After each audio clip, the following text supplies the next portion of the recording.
It was supposed to be a quiet night. My first week on the night shift at the dispatch center, they told me it would be slow, small town. Barely any real emergencies, just a few noise complaints, maybe a drunk driver or two. I remember laughing with the other dispatchers before they clocked out. They said, "You'll be fine, rookie. Just don't fall asleep at the desk." I wish that's all that had happened. It was a little after midnight when the storm rolled in, the kind that doesn't just rain, it presses on everything. Thick clouds. No moonlight, just the hum of rain on the roof and the flicker of fluorescent lights overhead. I sat alone, in that dim room surrounded by blinking monitors and static-filled radios. The coffee had gone cold hours ago. I remember staring at the little clock in the corner of the screen, 12:17 a.m., and thinking, only 6 more hours. That's when the call came in. Line 3.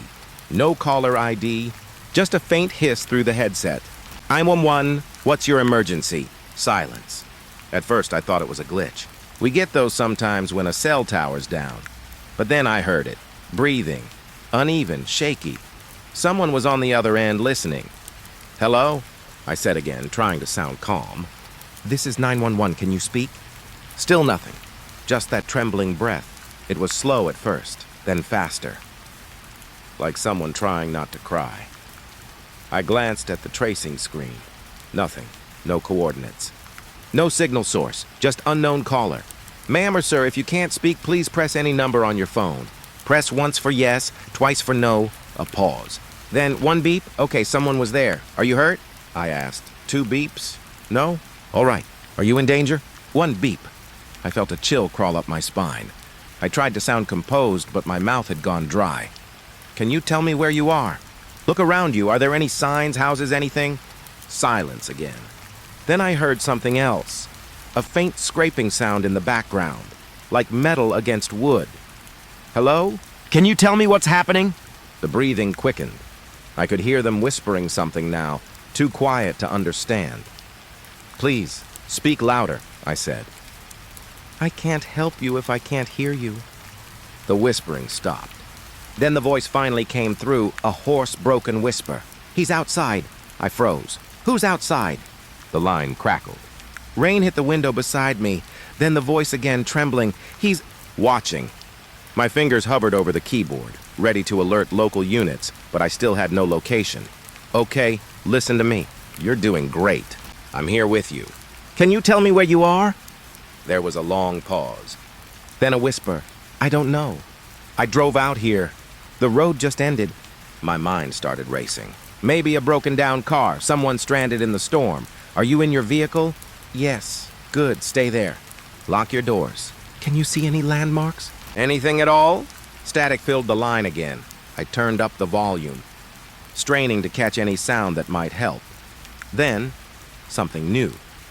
A tapping noise. Slow, deliberate, like knuckles on glass. Tap, tap, tap. The caller gasped. "He's knocking." I swear, for a second I forgot to breathe. "Stay calm," I said quickly. "Don't move. Do not open the door." "Help is on the way," I typed frantically, opening the GPS override to try and pull the signal manually. Still nothing. The system couldn't find them. "Can you tell me what he looks like?" I asked, a shaky breath. "Then he's tall.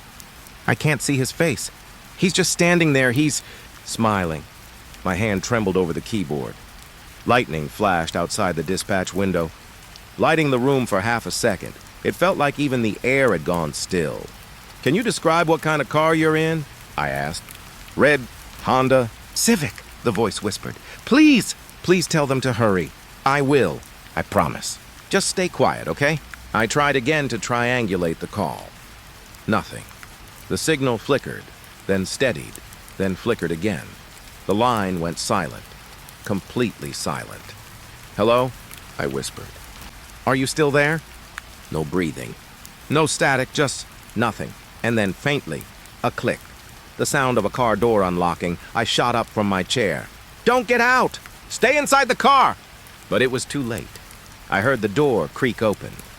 Wind rushed in through the receiver, followed by soft footsteps on wet gravel.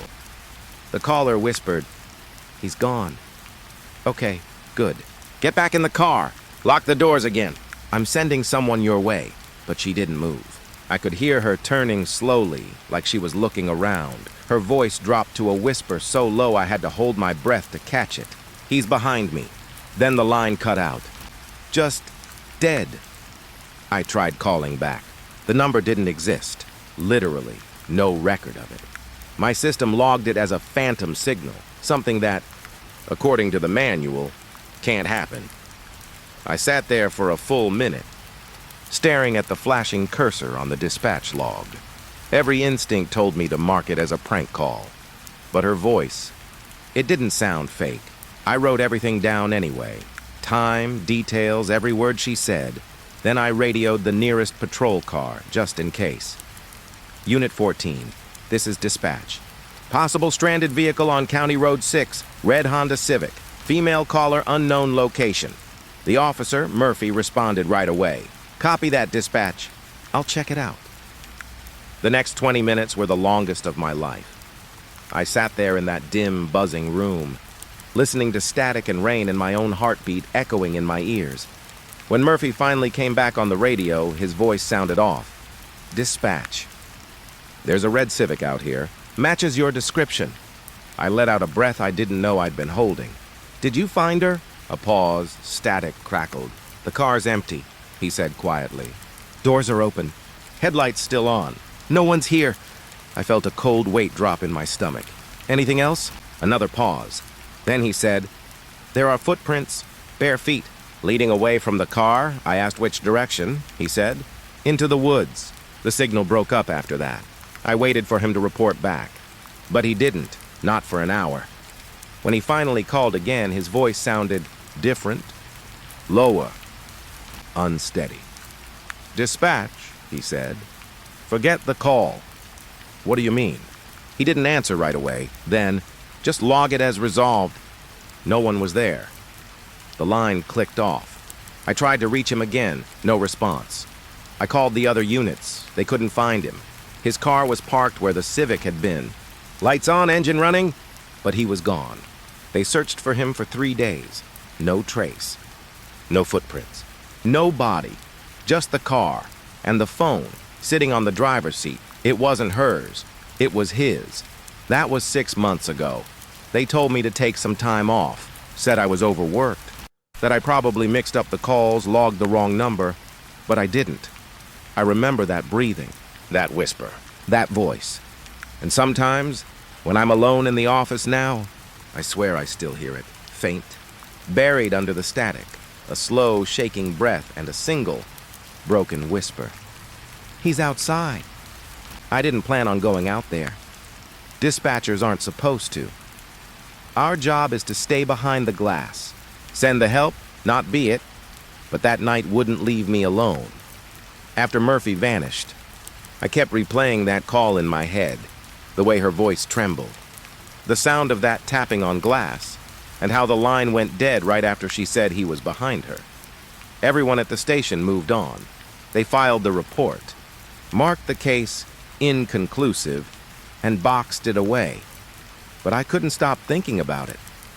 Every night I'd sit in that same chair, staring at the same empty monitor, listening to static like maybe, just maybe, I'd hear her breathing again. It sounds insane, I know. But there was something unfinished about it, like the call never really ended. A week later, I made a mistake. I ran the GPS logs again. You're not supposed to. Once the system marks a call as untraceable, it's scrubbed. But I tried anyway, just to see, and somehow a coordinate showed up. It wasn't exact, but close enough. A half-mile stretch of forest road off County 6 dead zone. No towers, no houses, no reason for anyone to be there. I don't remember deciding to go.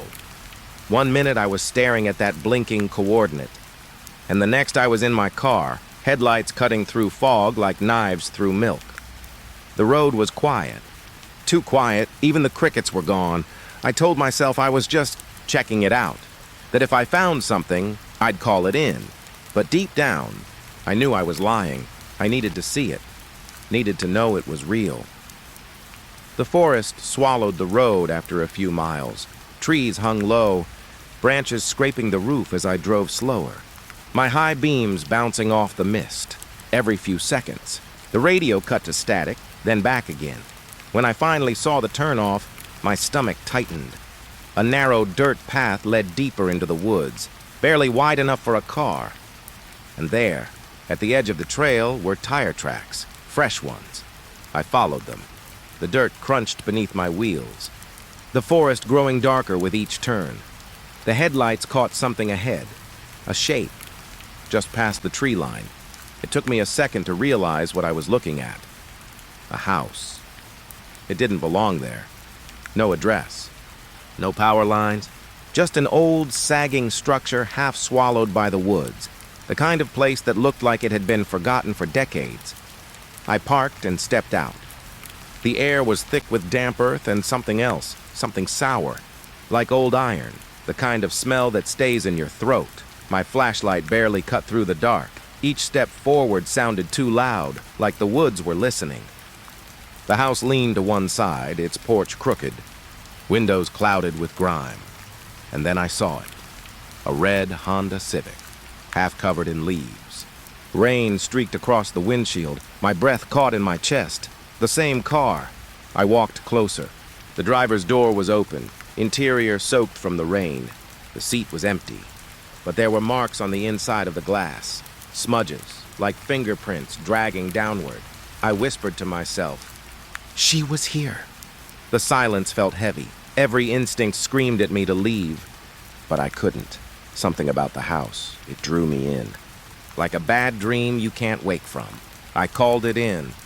Told the on-duty officer I was investigating a follow-up on Murphy's case. He said he'd send 2 units to meet me. I told myself I'd wait, but standing there staring at that house, waiting wasn't possible. The porch groaned under my weight as I stepped up. The front door hung slightly open, creaking back and forth with each gust of wind. I raised my flashlight and pushed it open. Inside, the air was colder, the kind of cold that feels wet. Dust hung in the air like fog, and the smell of rot clung to everything. "Hello?" I called out, my voice small in the stillness. No answer.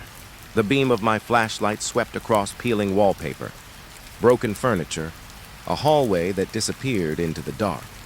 And on the wall near the door, faint markings, scratches, dozens of them, carved deep into the wood. I ran my fingers over. One, it looked like numbers, coordinates, the same ones from the call. I felt something shift behind me. Not a sound, just the pressure of the air changing, like someone was standing at the edge of the room, holding their breath. I turned. Nothing. But the door had swung shut. I told myself the wind did it. But my hand was shaking as I reached for the handle. It wouldn't move, locked from the inside. I took a slow breath, forcing myself to think. Just a door. Old wood, probably swollen from the rain. I'd wait for the others. That's what I told myself. Then I heard it, a faint creak, coming from upstairs, like a single footstep on old floorboards. I aimed the flashlight up the staircase. The beam caught dust swirling in the air, tiny flecks moving slow like snow in still water. "Police!" I called. "If someone's here, I need you to come down." Nothing, just another creak, higher this time. Against every bit of reason I had left, I started climbing. Each step moaned under my boots. Halfway up, I noticed something dark on the wall, handprints, small, like a woman's, smeared along the railing, as if someone had been pulled upward. When I reached the top, the hallway stretched left and right, doors half open, wallpaper curling off in strips. The air up there was still, like the house was holding its breath. Then a sound from the far room, a faint, wet tap, drip, drip, drip. I followed it. The room at the end had no furniture, just a window cracked open, rain drifting in, and on the floor, dark stains, soaked deep into the wood. It looked like water at first, but when I knelt down, I knew it wasn't. It was dry, old brown around the edges, blood, My flashlight flickered, once, twice. When it steadied again, there was something on the wall that hadn't been there before. Writing, scrawled across the cracked plaster in uneven lines. He followed me. I stumbled back, hitting the wall. The light flickered again, and in the corner of the room for just a second, I thought I saw someone. A woman, standing in the shadow near the window, head tilted down, hair covering her face. I blinked, and she was gone. The radio on my belt crackled. Dispatch. This is Unit 9. We're about 5 minutes out. I wanted to answer, but my throat wouldn't work. The static hissed again, then warped. It wasn't the officer anymore. It was breathing. Soft, slow, just like before. I dropped the radio, backing toward the stairs. Something moved above me. Another step. This time closer, and then another. Like someone walking slowly across the attic. Right over my head, I whispered, "Please don't," without even knowing who I was talking to. The steps stopped. I didn't wait. I ran. The moment my feet hit the bottom floor, the door burst open. 2 officers rushing in with flashlights raised. They shouted my name, but I could barely speak. I pointed up to the ceiling, gasping, "There's someone here." They searched every room, every closet, every hallway, the attic, the basement. Nothing. No footprints.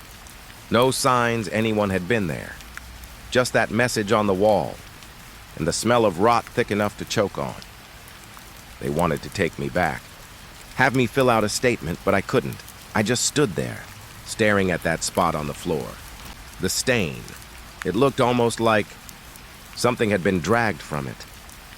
As they led me outside, one of the officers said quietly, "This place, no one's lived here in years." "Since the accident." "What accident?" I asked. He looked at me, hesitant. "Woman went missing. Car found on the road. Search turned up nothing. That was 3 years ago." The rain had started again, light but steady. I turned back toward the house, the porch light flickering weakly even though there was no power line connected to it. And for just a moment, through one of the upstairs windows, I saw a faint glow, like someone standing there, holding a phone. Then it went dark. That night, I couldn't sleep. I kept hearing the tapping over and over like knuckles on glass, and in my dreams, I was back at that house, standing in the same empty room, listening to the same voice whisper from somewhere behind me. "He's outside." It's strange how silence can stick to a place. That house. It never really left me, even after we drove away. After the reports and interviews and sleepless nights, it stayed, like something had followed us, back. The others didn't talk about it much. The officers who went in with me. Reyes and Callow, they swore it was nothing. Old house, bad wiring, creaky floors. They laughed it off, but their eyes said something else. They looked tired, worn out, like something inside them had been left behind. 2 days later, I saw Reyes in the break room at the station. He was just staring at the vending machine, not picking anything, not moving. I asked if he was okay, and he jumped like I'd woken him up. Said he hadn't been sleeping. Said he kept hearing things at night. "Like what?" I asked. He hesitated. Then, in a low voice, he said, "Someone whispering my name." I told him it was probably stress, that we'd both been through something heavy. He nodded, but I could tell he didn't believe me. Neither did I, because I'd been hearing things too. It started as faint sounds, buried under the hum of the dispatch monitors, voices that shouldn't have been there, little fragments of words, like echoes of old calls. Sometimes I'd hear static, and then a soft voice saying, "Can you hear me?" or "Don't hang up." Once, I even heard the exact phrase from that first night, that same trembling voice whispering, "He's outside." But there were no active calls. The lines were dead. I stopped telling anyone. I didn't want to sound crazy, but I started recording the nights, just in case. Hours of audio filled with nothing but white noise, until one night, around 3 a.m., something changed. I was reviewing a recording when I heard it. A whisper, clear as day. It said my name. Not just any voice. Mine. I didn't sleep that night. Couldn't. When I came in the next evening, Callow pulled me aside. He looked pale, hands shaking slightly. He said Reyes hadn't shown up for work. We went to check his place. The house was dark, lights off, door unlocked. His car still in the driveway. I stepped inside first. The air was stale, heavy. There was a faint hum coming from somewhere, like a radio tuned to static. "Reyes?" I called out. No answer. We searched the kitchen, the hallway, the bedrooms, nothing. But in his living room, the police radio from his cruiser was sitting on the table, still on, speaker crackling faintly. And over the static, we heard it, breathing, soft, uneven, just like that call. Then a whisper. "Don't turn around." Callow froze. His flashlight shook in his hand. We looked at each other, and in that single look, we both understood. We'd heard the same thing. When I finally turned the radio off, the room felt like it exhaled. The air lightened, but something stayed. A pressure, like eyes on the back of my neck. We filed the missing persons report. By morning, they found his car abandoned near County 6 Keys, still in the ignition. Doors open, just like before. I stopped going home after that, started sleeping in the station, telling myself it was safer there. But the whispers didn't care where I was. They followed me. Sometimes I'd catch shadows moving just past the edge of my vision. Not shapes I could recognize, just motion, like something brushing against the world but never fully inside it. Once, while locking up the dispatch office, I saw a reflection in the glass, a figure standing behind me, tall, still. I turned, and there was no one there, but on the glass, faint and fogged from breath, a handprint. The next morning, Callow came in late, eyes bloodshot. He didn't say much, just sat down and started writing his report. After a while, I noticed he was holding something in his hand, a small, silver recorder. He caught me looking, said, "I've been hearing her voice too." I didn't ask who her was. We both knew. He played a bit of the tape for me. At first, it was just static, then faintly. "Help me, please." And then, clearer, "He's outside." I felt my stomach drop. The voice was identical to the one from that first call. Same tone, same panic. But the recording had been made last night. We went over the file together. No active calls from that time. No numbers, no logs. It was like the system didn't even know it. Happened. That's when I realized something. Every time the whispers came, they weren't random. They were repeats, fragments of old calls, replayed out of order, bleeding through from somewhere they shouldn't exist anymore. An echo. That's what it felt like the air itself was remembering. A few nights later, I caught Callow staring at the window of the dispatch room. His reflection looked wrong. It wasn't moving with him. When he turned his head, the reflection stayed still for a heartbeat too long, then turned after him. I don't know if he noticed. He just whispered, "She's still out there." I didn't sleep that night either. By the end of the week, the whispers had changed. They weren't just voices anymore. Sometimes I'd hear knocking, soft, rhythmic, always in threes. Other times, I'd see shapes flicker across the monitors. A woman's face for a split second before the screen blinked to static. Then, the night everything broke. I was alone in the dispatch room again. It was after midnight. The storm outside had picked up. Wind howling through the vents. Rain hammered the windows. I was logging the night reports when the radio came alive. No call alert. No incoming number, just sound static at first. Then a voice, weak, trembling. "Help me." I froze. It was her. The same woman. I swallowed hard, forcing my voice steady. "This is 911. Can you tell me where you are?" No answer. Just the sound of her breathing. Then she whispered, "He's in here." I pushed my chair back, eyes darting to the corners of the room. My reflection in the monitor stared back at me. pale and shaking. I whispered, "Who's in there?" And then through the radio, a second voice, low, male, not words. Just a sound. A deep, dragging breath. The signal cracked, warped, then cut out. I sat there, heart pounding so loud I could barely hear. Then the phone rang. Line 3, the same line. My hand trembled as I picked it up. "One, what's your emergency?" A pause, then a whisper. "Don't hang up." It wasn't her this time. It was me. My own voice, distorted and hollow. I slammed the phone down and stumbled back. The monitors all flickered at once, screens flashing white static. Through the noise, faint words formed in the distortion. "He's behind you." I turned. Nothing. The lights flickered. The phone started ringing again, all 4 lines lighting up at once. The sound filled the room, sharp and endless.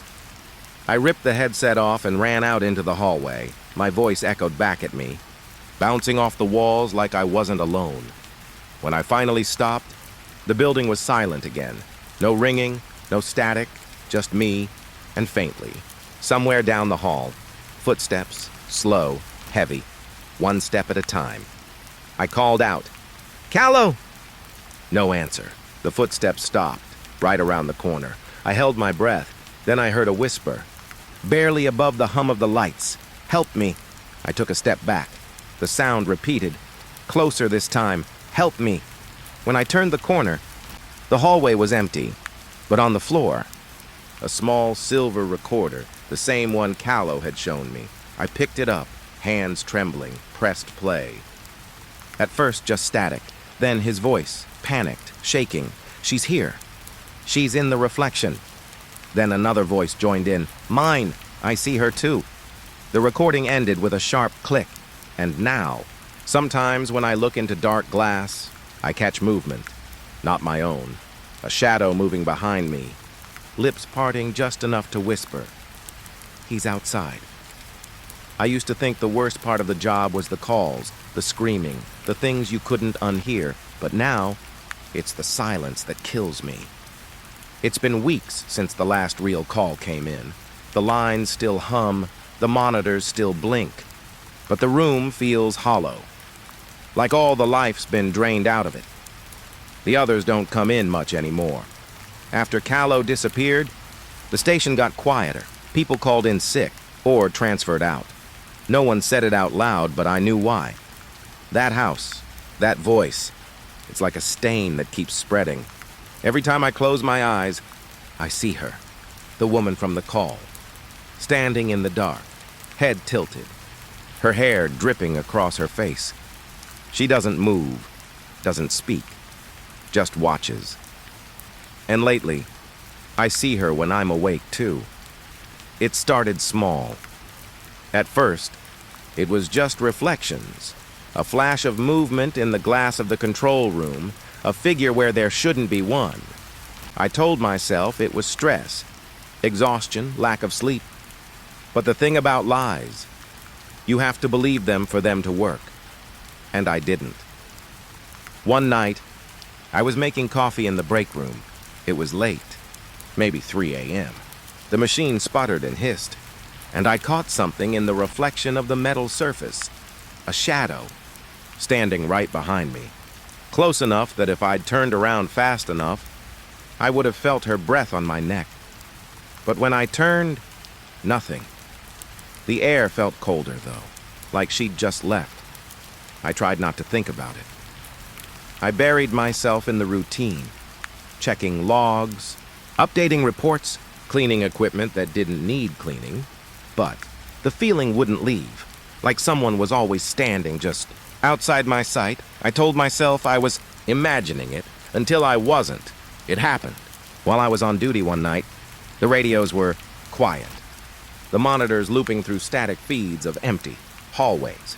Then one of the cameras glitched, just for a second. And in that second, I saw her, standing in the corner of the dispatch room. The frame froze, then blinked back to normal. She was gone, but I could still feel her. The air had changed again. It always did. Right before she showed up, heavy, still, like the whole world was holding its breath. Didn't tell anyone there was no point, they'd already started. Looking at me the way they looked at Murphy. Before he disappeared, like I was next. And maybe I was. The nightmares didn't help. They started. Simple. Me sitting in the dispatch room, listening to static. Then the voices would creep in. Not hers anymore. Mine. Whispering things I didn't want to hear. Don't answer the call. She's already inside. You brought him here. I'd wake up drenched in sweat, heart pounding like I'd been running for miles. Sometimes I'd find myself back at the station, even though I swore I'd gone home. Once, I woke up sitting at my desk, headset on, listening to static, and the line was open. I remember whispering, "Hello?" And the voice that answered wasn't mine or hers. It was his. That low, dragging breath. That sound that doesn't belong to anything human. I ripped the headset off and ran. But the static followed me. Through the hall, into the bathroom, echoing in the pipes. Like the building itself was alive with it. After that night, I started hearing him everywhere. The slow, deliberate breathing, sometimes faint, sometimes close, always just out of sight. Began checking corners before I turned. Then, double-checking locks, making sure every door was sealed before the night shift started. But no matter how careful I was, I still felt watched. The mirrors were the worst. Every time I looked into one, I saw movement behind me. Sometimes just a blur. Other times, her face pale, hollow, eyes black as water. I smashed the bathroom mirror 2 nights ago. It didn't help. I can still see her in the shards. I tried to talk to the captain about it, told him something. Wasn't right here. That we were being followed, haunted, whatever you want to call it. He just stared at me, expressionless, like he was listening to something else entirely. Then he said, "You need rest," and walked away. But as he passed, I heard it, the faintest whisper coming from his radio. "He's behind you." That night I stayed after hours again. I don't know why. Maybe I wanted proof. Maybe I just couldn't stand being alone at home anymore. The building was empty, lights low. The hum of the computers sounded almost alive. Around 2 a.m., the radio clicked. No call, no alert. Just a faint, familiar hiss. I put on the headset. "Hello?" Silence. Then, my own voice. "Don't turn around." Every hair on my body stood on end. I froze. Didn't move. The voice spoke. Again, lower this time. Too late. I turned, and there she was, standing right behind the glass close enough that I could see her. Breath fogging the window, her head tilted slightly, her mouth moving without sound. I stumbled back, ripping the headset off. The monitors all went black, then flickered to life again, one by one. Each screen showed a different angle of the dispatch room, all of them empty, except one. The camera pointed at me, and behind me, just over my shoulder, a dark shape. Tall, still, watching. I turned, and of course, nothing. But the smell in the air had changed. That same iron, wet scent from the night we found the car, the smell of the woods, and something else, rot. I shut everything down, grabbed my keys, my bag, and ran for the door. But when I reached it, it was locked from the outside. I slammed against it, screaming for someone to open up, even though I knew there was no one left. The lights flickered overhead, buzzing louder, faster, then silence. And from somewhere behind me, the faint sound of tapping, slow, steady, on glass, tap, tap, tap. I turned toward the control room window, and through the dark reflection, I saw movement, a figure standing inside the dispatch booth. But the light was wrong, too dim, like it wasn't in the same world as me. And then it stepped forward. Its head brushed the ceiling. Its limbs were too long, its movements too smooth, like it was remembering how to walk and where the face should have been. Just emptiness, a blank shape. With that same dragging sound of breath, I backed away until I hit the wall. The glass trembled as it pressed a hand against it, and I swear I felt the cold seep through the air like it was reaching for me. Then everything went dark. When the lights came back on, I was alone again. The glass was clear. The monitors were normal. But my reflection wasn't. It stood half a second behind. A delay. A lag. Like a bad video feed. And when I blinked, it didn't. I don't remember leaving the building. I woke up in my car, parked behind the station, the sun barely rising. My phone said I'd been gone for 8 hours, but the security cameras showed no footage, just static between 2:00 and 6:00 a.m. Now, everywhere I go, I see them. Her in the corners of rooms, him in reflections of dark glass. Sometimes, I even hear them whispering together, the same line, the one that started all of this. He's outside. And every time I hear it now, I realize something new. They're not warning me. They're telling him where I am. They say the night shift changes you, that it rewires something in your head. After a few years, the dark stops feeling dangerous. It starts feeling familiar. I used to like that feeling. The quiet, the hum of the radio, the empty streets that made you feel like the last person on earth. It was peaceful until that night. It was just after midnight. Somewhere on Route 11, a long, empty stretch of road that cuts through nothing but farmland and trees. I'd driven it 1,000 times before. Same cracked pavement, same faded signs, same silence. Except that night, the silence wasn't normal. It felt heavy, like the air itself was waiting for something. I remember adjusting the radio, just to have some noise in the car. The dispatcher's voice crackled through the static. "Calm and steady, Unit 7 copy. Copy," I said. Like always, it was routine. No calls, no disturbances. Just me, the road, and the hum of the engine. Then it started. A faint sound came through the radio, like static at first. But underneath it, something else. A whisper. I frowned, turned the volume up. At first I thought it was the dispatcher again. Maybe a glitch on their end. But it wasn't her voice. This one was softer, broken, like someone was trying to speak through water. I caught a few syllables, something like, "Help, please." The words were there, but warped, swallowed by static. "Dispatch. Repeat last transmission," I said. No reply, just static. I tried again. Nothing. And then, the whisper came back, closer this time, right into my ear. It said my name. Not officer, not Unit 7. My name. Evan. I froze. Because there was only one person who called me that way, and she'd been dead for 2 years. I slammed the radio off. The silence hit hard, like pressure in my chest. I stared out at the empty road, hands shaking on the wheel. For a long time, I didn't move, didn't breathe. Then I laughed, a dry, nervous kind of laugh. Because it had to be interference, right? Someone pranking the channel, a cross signal from another frequency. That's what I told myself. But my gut said otherwise. I turned the radio back on. The static was gone. Just the regular dispatch chatter again. Routine calls. Told myself it was fine. I told myself to finish the patrol. But every time the radio clicked, my heart jumped. Every single time. I drove for another 20 minutes before it happened again. Same voice, same whisper. But this time, there were two, both talking over each other. Too fast to understand, like arguing, like fighting. I caught pieces. "Stop him. He's not supposed to be there." Then silence. The kind that feels alive. I pulled over, stepped out into the cold air. The fields stretched for miles on either side.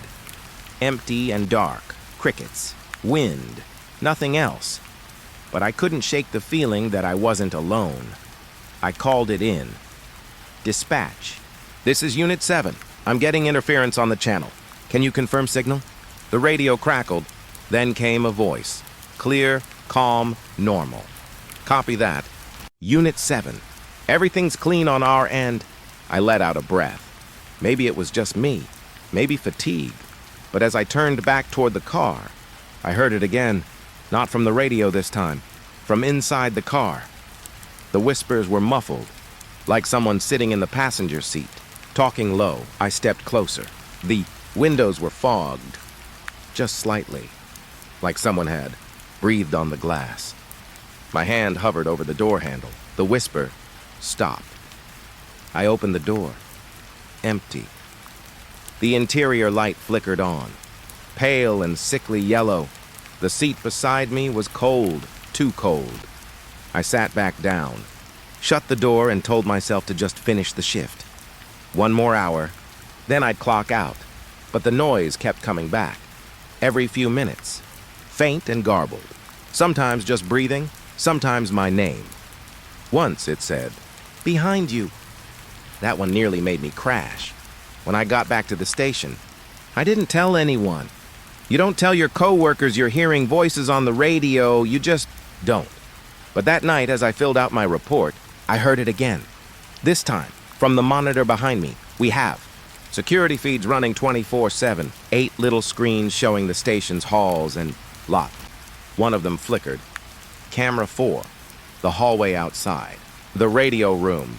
A figure moved across it. Quick, almost human. I turned to look. Through the window into the hall. Nothing. When I looked back, the monitor was static again. I walked down there anyway. Empty. Lights buzzing overhead. Humming that low electric drone that eats at your nerves. When I came back, my radio was already on. Volume up, and through the speaker, a voice said, "You shouldn't have left. It was my partner's voice, Jake. But Jake wasn't on shift that night. I grabbed the mic. Jake, that you? You messing with me?" No response. Just that same faint breathing, then another sound layered over it. A deep, distorted echo, like someone speaking into a cavern. It said, "You heard me." The hair on the back of my neck rose, and then the lights in the station flickered. Once, twice. The monitors flashed white for half a second, and I saw faces, not full ones, just eyes, dozens of them, blinking, out from the static. When the lights steadied, everything was normal again. No sound, no movement, no faces. I sat there for a long time, staring at the blank monitors. I thought about calling it in, but what would I say? "Hey, I think the radio's haunted." So I just went home. Told myself it was exhaustion, maybe even guilt. Because the truth is, Jake had been missing for 3 days. They found his cruiser parked near the woods. Engine still running, no trace of him. Just his radio, playing static. And now, when I hear it, that faint whisper through the noise, I swear it sounds like him.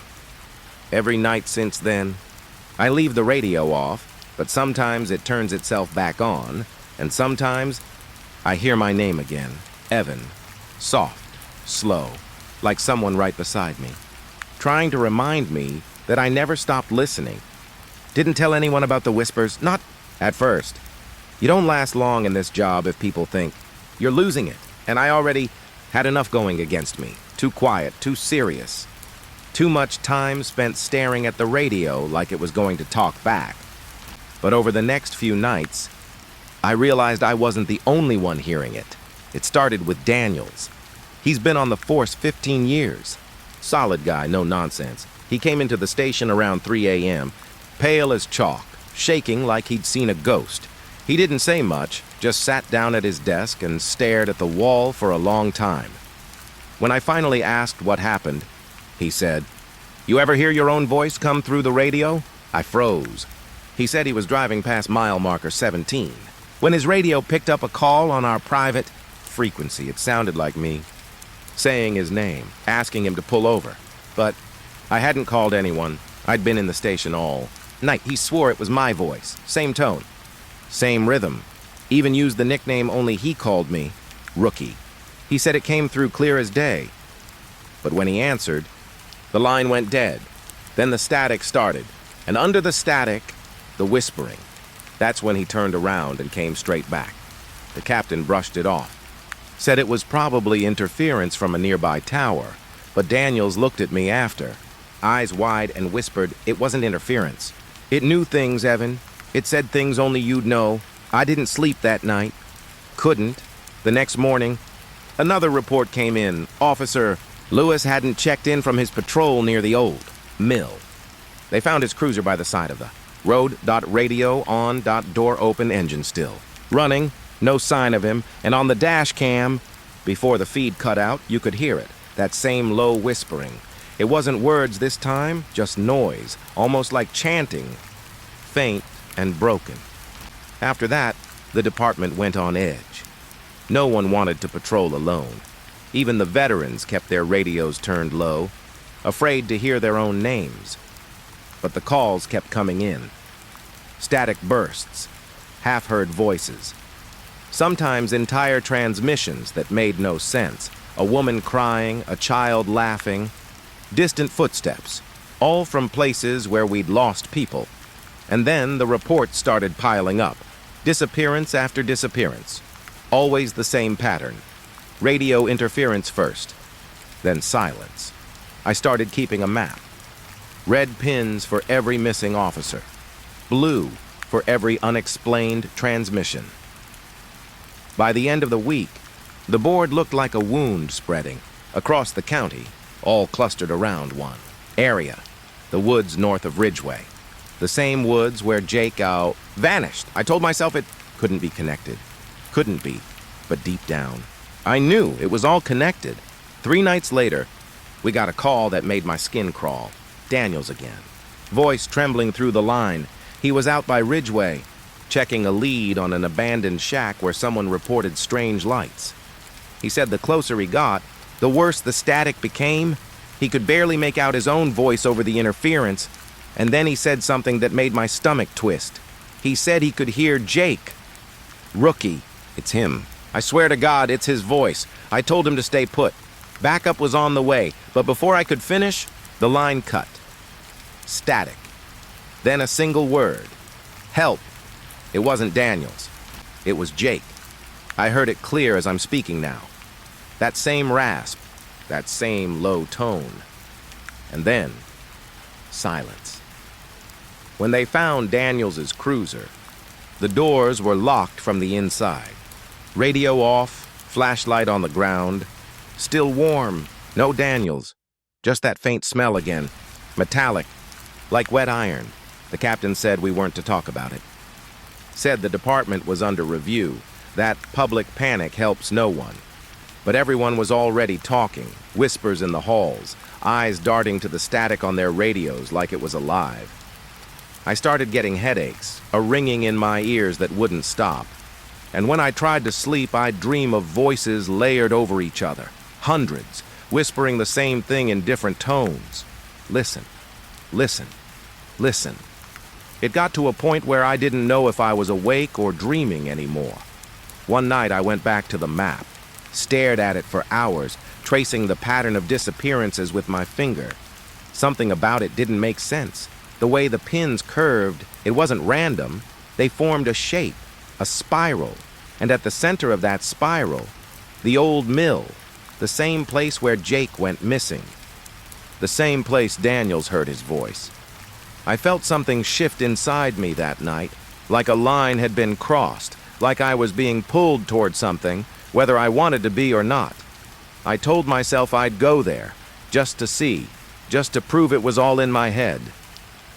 But before I could, another officer disappeared. Her name was Collins. She'd only been on the job 6 months. She radioed in from near the mill road, said she saw headlights ahead but no car, said the lights were hovering, moving slow, like someone walking with them. Then her voice changed. It got distorted, drawn out like her words were being pulled underwater. She said, "He's not gone. He's right." And then the radio exploded into static so loud it hurt. They found her cruiser an hour later, empty. Radio still hissing. The same faint whispering under the noise. This time, when they cleaned the car, the mechanic found something in the back seat, carved into the leather. A spiral. No one mentioned it officially, but everyone knew. Whatever this was, it wasn't random. It was calling people in. After Collins, the department shut down night patrols near Ridgeway. But it didn't matter. The interference started showing up everywhere now. Downtown, along the highway, even inside the station. Sometimes, in the middle of a normal transmission, I'd hear it creeping back in. That whisper under the chatter, like something waiting for its chance to speak. And sometimes, I'd hear my own voice again. Only this time, it didn't sound far away. It sounded close. Once, I recorded one of the transmissions, hoping to analyze it later. When I played it back, there was nothing, just silence. But the waveform showed activity, frequencies so low they didn't even register as sound. I showed the tech guy. He didn't say anything, just stared at the screen. Then he quietly deleted the file and told me not to play that stuff again. He looked scared, not confused, scared. That was when I knew. It wasn't just me. They all heard it. They just didn't want to admit it. Last night, I stayed late again. Everyone else had gone home. The building was quiet except for the hum of the lights. The radio on my desk clicked on by itself. The volume rose slowly, knob turning on its own. Static filled the room. Then, faintly, two voices, whispering back and forth. One was Jake's, the other, mine. I froze, listened. It's coming closer. Ah, don't let it find you. Too late. Then silence.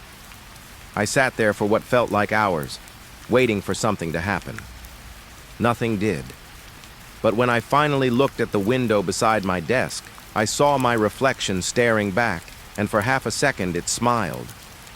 I didn't. Now, the whispers follow me everywhere. In the car. In the hallway. Sometimes, even when I breathe, it feels like someone's breathing with me. The radio still turns on by itself. And the last thing it said, before cutting out completely, was this. They're not missing. I don't know what that means. But when I close my eyes, I see the spiral again, and somewhere deep in the static, I swear I can still hear them calling my name. I should have stopped going back out there. I knew better. Everyone who followed that signal ended up gone. But after what happened to Collins, after hearing her voice whisper through my radio like she was still alive, I couldn't stay away. That's what it does to you. It hooks into your curiosity first. It knows that you need to understand. And by the time you realize that, it's already too late. The static wasn't random anymore. It had a rhythm, a pulse. Every night around the same time, it would start. Faint, steady, like a heartbeat buried under white noise. And I swear, if you listened close enough, you could hear breathing between the bursts. I began writing down the timestamps. Every pattern, every fluctuation, every night it grew louder. The interference wasn't just hitting our radios anymore. It was on everything. Phones, scanners, even the TVs in the break room. They all whispered the same thing. Not words exactly, just fragments. Names, pleas, warnings, and underneath it all, one phrase that came through clearer every time. Come find us. It was like an invitation, or maybe a trap. I couldn't tell the difference anymore. So I drove. It was raining that night, the kind of cold, steady drizzle that turns everything gray. I followed the map I'd marked, tracing the spiral of disappearances until I reached the old mill, the same one Jake went missing near. The closer I got, the worse the interference became. The radio crackled constantly, flicking between stations like it was fighting itself. Voices layered over each other, whispering and screaming all at once. Then I heard her again. Collins, soft, trembling, just beneath the noise. Evan, please, help. I almost swerved off the road. It was her voice, exactly her voice, the same tone, the same panic she'd had on her last call. Collins? I said, pressing the transmit button. Where are you? For a second, silence. Then, behind you. I looked in the rearview mirror. Nothing but rain and darkness. I laughed under my breath, but it didn't sound right. It sounded like someone else laughing with me. The mill appeared through the trees, a crooked silhouette against the sky. Half the roof caved in, windows boarded up, but I could see a faint light flickering inside. The radio died the moment I stepped out of the car. No static, no signal, just silence thick enough to choke on. The rain had stopped, but I didn't hear anything. No wind, no insects, just the crunch of gravel under my boots. When I reached the door, it was already open, and I knew. I wasn't the first one to come here. Inside, the air smelled like dust and rot. The beam of my flashlight cut through layers of mist hanging in the air. Old machines sat rusted and broken, gears frozen mid-turn, like time had stopped in this place. Then my radio clicked on again, by itself. Static filled the room, slow, pulsing, and through it, Jake's voice. "Rookie, you shouldn't have come." My stomach dropped. I turned the volume down, then back up, as if that could change what I'd heard. But his voice stayed. Crisp, clear. "Go back, please. It's watching." My throat went dry. "Jake?" The sound shifted, almost like it was smiling through the words. "Not anymore." The lights in the mill flickered, faint bulbs hidden high in the rafters sparking to life. And for a second I saw shapes moving between the shadows. Tall, thin, too still to be human, too quiet to be real. I backed away toward the door, but the metal groaned behind me. It had shut on its own. When I pulled at it, it didn't budge. The static roared, louder, closer, until it filled every inch of the air around me. And in the middle of it, voices, dozens of them, all at once. Daniels, Collins, Jake, even the captain, all of them whispering, their words looping, overlapping. "Listen. Don't. Look, it's coming." I clutched the radio to my chest like a lifeline, even though I wanted to throw it away, but I couldn't. Their voices were inside it, and somehow I believed they were trying to help me. Then, all at once, the static stopped. Every voice cut off. The silence was so sharp, it hurt. I turned, slowly, scanning the room with my flashlight, and there, in the far corner near the old generator, stood a figure. At first I thought it was a person, a man, but the longer I stared, the less sense it made. Its body didn't move right. It flickered, like bad footage skipping frames. And its head tilted too far to one side, like its neck wasn't built to hold it. Then it spoke, but it wasn't one voice. It was many, all layered together. "Evan." It said my name the way the radio did. Soft. Familiar. Wrong. I couldn't move. I couldn't even breathe. The flashlight trembled in my hand, flickering over its face. And that's when I realized it didn't have one. Just smooth, pale skin stretching where features should have been, and yet somehow I could feel it looking at me. The air began to hum, low, deep, vibrating through my bones. The radio in my hand started sparking, the speaker melting with the heat. And from it, the voices screamed, "Don't look! Don't let it in!" Too late. The thing moved, not walked, moved. 1 second there, the next a breath away. Its hand, long and thin, reached for the radio. Not me. The radio. When it touched it, the static exploded, a shrieking noise that made the air shimmer like heat. And through that noise, I saw something. Faces. Hundreds of them. They were trapped inside, their mouths open, screaming, merging into one another. I saw Jake among them. Collins. Daniels. Their eyes were hollow, but I could still feel them begging. The entity tilted its head, the sound around it twisting. Then it mimicked Jake's voice again, perfect down to the last breath. "Stay, rookie. You belong here now." I stumbled back, slamming into the wall. The noise inside the radio built higher and higher until I thought my skull would split. Then, everything went quiet again. When I opened my eyes, the figure was gone. The light from the generator flickered weakly, and the radio lay on the floor, cracked open. From inside it, I heard something faint, a whisper. "Run." I didn't think. I just did. The door, which had been locked moments before, swung open easily now. Cold air rushed in, carrying that faint metallic scent again. I ran until I reached my car, slammed the door, started the engine. Watching, I drove until I hit the main road, hands shaking so bad I could barely hold the wheel. The radio stayed dead the whole way back. Not a sound. When I got to the station, I told the captain everything, every word. He didn't say a thing, just stared at me, expression blank. Then after a long pause, he said, "Show me." I took him out there the next night, but when we arrived, the mill was gone. Not burned down, not collapsed. Gone. Just an open field. The ground smooth, untouched, like nothing had ever been built there. The captain didn't speak the entire drive back, and when we returned, he called someone, I don't know who, and had the incident file deleted.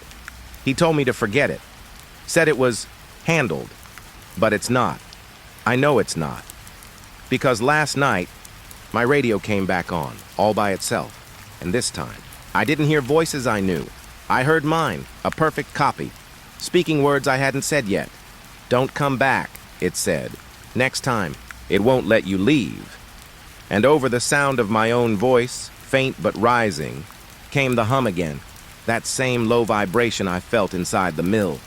It's closer now, stronger, and when I look at the radio, sometimes, just for a second, I can see faces shifting beneath the day static. They're still trying to talk to me, still trying to warn me, but I can't tell which voice is mine anymore. It was one of those shifts that felt longer than it should have been, the kind where the clock barely moves and every second drags. The streets were empty, the radio quiet, and the air carried that heavy stillness that only comes around 3 in the morning. I remember thinking how peaceful it was, how calm. That's the last time I ever used that word. I was halfway through my patrol when I saw him, a man walking down the side of the highway, no car in sight, head tilted low under the rain.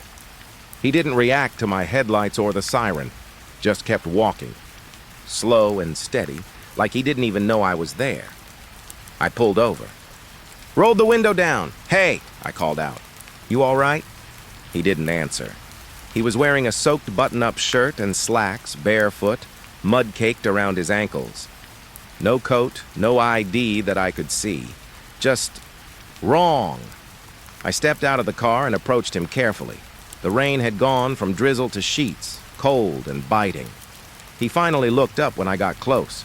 His face was pale, lips slightly blue, but what got me was his eyes. They didn't look afraid or lost. They looked empty, like the lights were on but no one was home. "Sir, you need to get out of the road," I said. "You're gonna get yourself killed." He blinked once, then slowly turned his head toward me and said, "Already did." I froze. At first, I thought he was drunk or high. His voice was flat, but the words landed heavy, like he meant them. "All right," I muttered, keeping my tone calm. "Let's get you somewhere safe, okay?" He didn't resist when I reached for his arm. Just stood there, letting me cuff him gently. His skin was ice cold. When I guided him into the back seat, he kept murmuring under his breath. I couldn't make out most of it, just pieces. "Shouldn't be here. They don't like the noise." I told myself he was just another disturbed guy. We got plenty like that during night shifts. But when I looked in the rearview mirror, he was staring straight at me, not moving, not blinking, just staring. I tried to shake it off, turned up the radio, but the radio crackled, then went dead. Static filled the car for a few seconds before a whisper slipped through, low, garbled. It almost sounded like it said my name. I turned it off immediately. When I glanced back again, he was smiling, not wide, just a faint curl of his lips. It didn't reach his eyes. Something about that smile made me grip the wheel tighter. The drive back to the station was only 10 minutes, but it felt like an hour. He didn't move once, didn't speak, didn't even breathe loud enough for me to hear. I couldn't shake the thought that he was listening, like he could hear something I couldn't. When I parked and stepped out, he finally spoke again. "They'll lock you in too." I paused mid-step. "What did you say?" He tilted his head, his voice almost childlike. "They like when it's quiet." That was it for me. I pulled him out of the car and led him inside. He didn't fight, didn't look around, just followed, barefoot steps echoing down the hallway. The desk sergeant looked up from his paperwork. "Another one?" he asked. "Picked him up walking near Route 19, I said. "No ID, acting strange?" The man stood still, water dripping from his hair onto the floor. The sergeant sighed, pushing a clipboard toward me. "Put him in holding for the night." "I'll call mental health in the morning." I nodded, filled out the form, and led the man toward the cells. Our holding area's small, 3 cells lined along the back corridor, dim fluorescent lights humming overhead. When I opened the middle cell, the man stepped inside without being told. He sat down on the bench, hands folded neatly in his lap, eyes fixed on the wall. I closed the door and turned the key. It clicked shut with that solid, metallic certainty I'd heard 100 times before. And yet, this time it felt heavier. As I started walking away, the man said, "You should stay." I stopped. He was looking at me now. His expression was still blank. But his tone had changed. It sounded almost hopeful. "Why's that?" I asked, humoring him. "They're waiting." "Who's waiting?" He tilted his head again. "The ones you don't hear yet." That's when the light above us flickered. Once, twice, then steadied. The air in the corridor felt charged, like static after a lightning strike. I brushed it off and started to leave, but when I turned the corner, I heard the cell door rattle behind me. Metal clanging against metal, then silence. "Hey!" I called out, walking back. "What are you doing?" No response. I looked inside. He was sitting exactly as before, didn't even glance my way. But the cell door was open. Wide open. I swear I hadn't touched it. The key was still in my pocket. I froze. Every instinct told me to draw my weapon, but something in me hesitated. "All right," I said carefully. "That's enough." Back in the cell. He didn't move. Then so slowly I almost didn't notice. He looked over his shoulder and smiled again. That same thin smile. "I told you," he said. "They like it quiet." The lights went out. Total darkness swallowed the hall. I could hear my own breathing, fast and uneven, then a sound. Not footsteps, not movement, just a low hum, vibrating through the walls like a current. I pulled out my flashlight, flicked it on. The cell was closed again, locked tight. He was still inside, sitting perfectly still. I checked the latch, the hinges, the keyhole. Everything was sealed. No sign it had opened at all. I took a step back, trying to steady my breathing. Maybe I was tired. Maybe I'd imagined it. But then, from inside the cell, he whispered something, barely audible. "Behind you." I spun around. Nothing. The hallway stretched empty, the air still humming faintly. When I turned back, he was standing right at the bars, face inches from mine, eyes wide now. "Too wide. They're here," he said softly. And then the lights came back on. I jumped back, nearly dropped the flashlight. The man had returned to the bench, sitting calmly again, like nothing happened. The sergeant's voice crackled over the intercom. "Everything okay back there?" I swallowed hard. "Yeah," I said. "Yeah, just fine." But my voice didn't sound right. It trembled. I stared at the man one last time before walking out. He didn't move, but I swear I could still hear whispering as I turned the corner. Not his voice. Something softer, coming from the vents, the walls, the air itself. I stayed in the front office the rest of the shift, pretending to read reports, watching the clock crawl toward sunrise. At 6:15, I went back to check on him before the morning crew came in. When I reached the corridor, I stopped dead. The cell door was open again. This time, it was bent, like someone had forced it from the inside. The hinges twisted, metal warped outward. But the man was gone.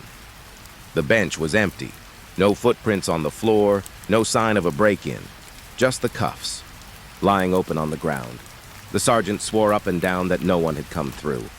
We checked the cameras, but the footage cut out at 3:17 a.m., right when the lights flickered. When the feed came back, the cell was empty. They told me to file it as an equipment malfunction. Said the guy probably slipped out somehow. But I know what I saw. I know what I heard. And last night, when I got back in my patrol car, the radio started crackling again. Underneath the static, I heard that same flat voice whisper, "They like it quiet." Then silence. And now, sometimes when I pass the holding cells after dark, the lights flicker for just a second, long enough to see a shape sitting on the bench inside. Head tilted, eyes open, waiting. After that night, things didn't go back to normal. Not for me. Not for anyone on the night shift. They said the man must have found a way out. A loose lock. A faulty hinge.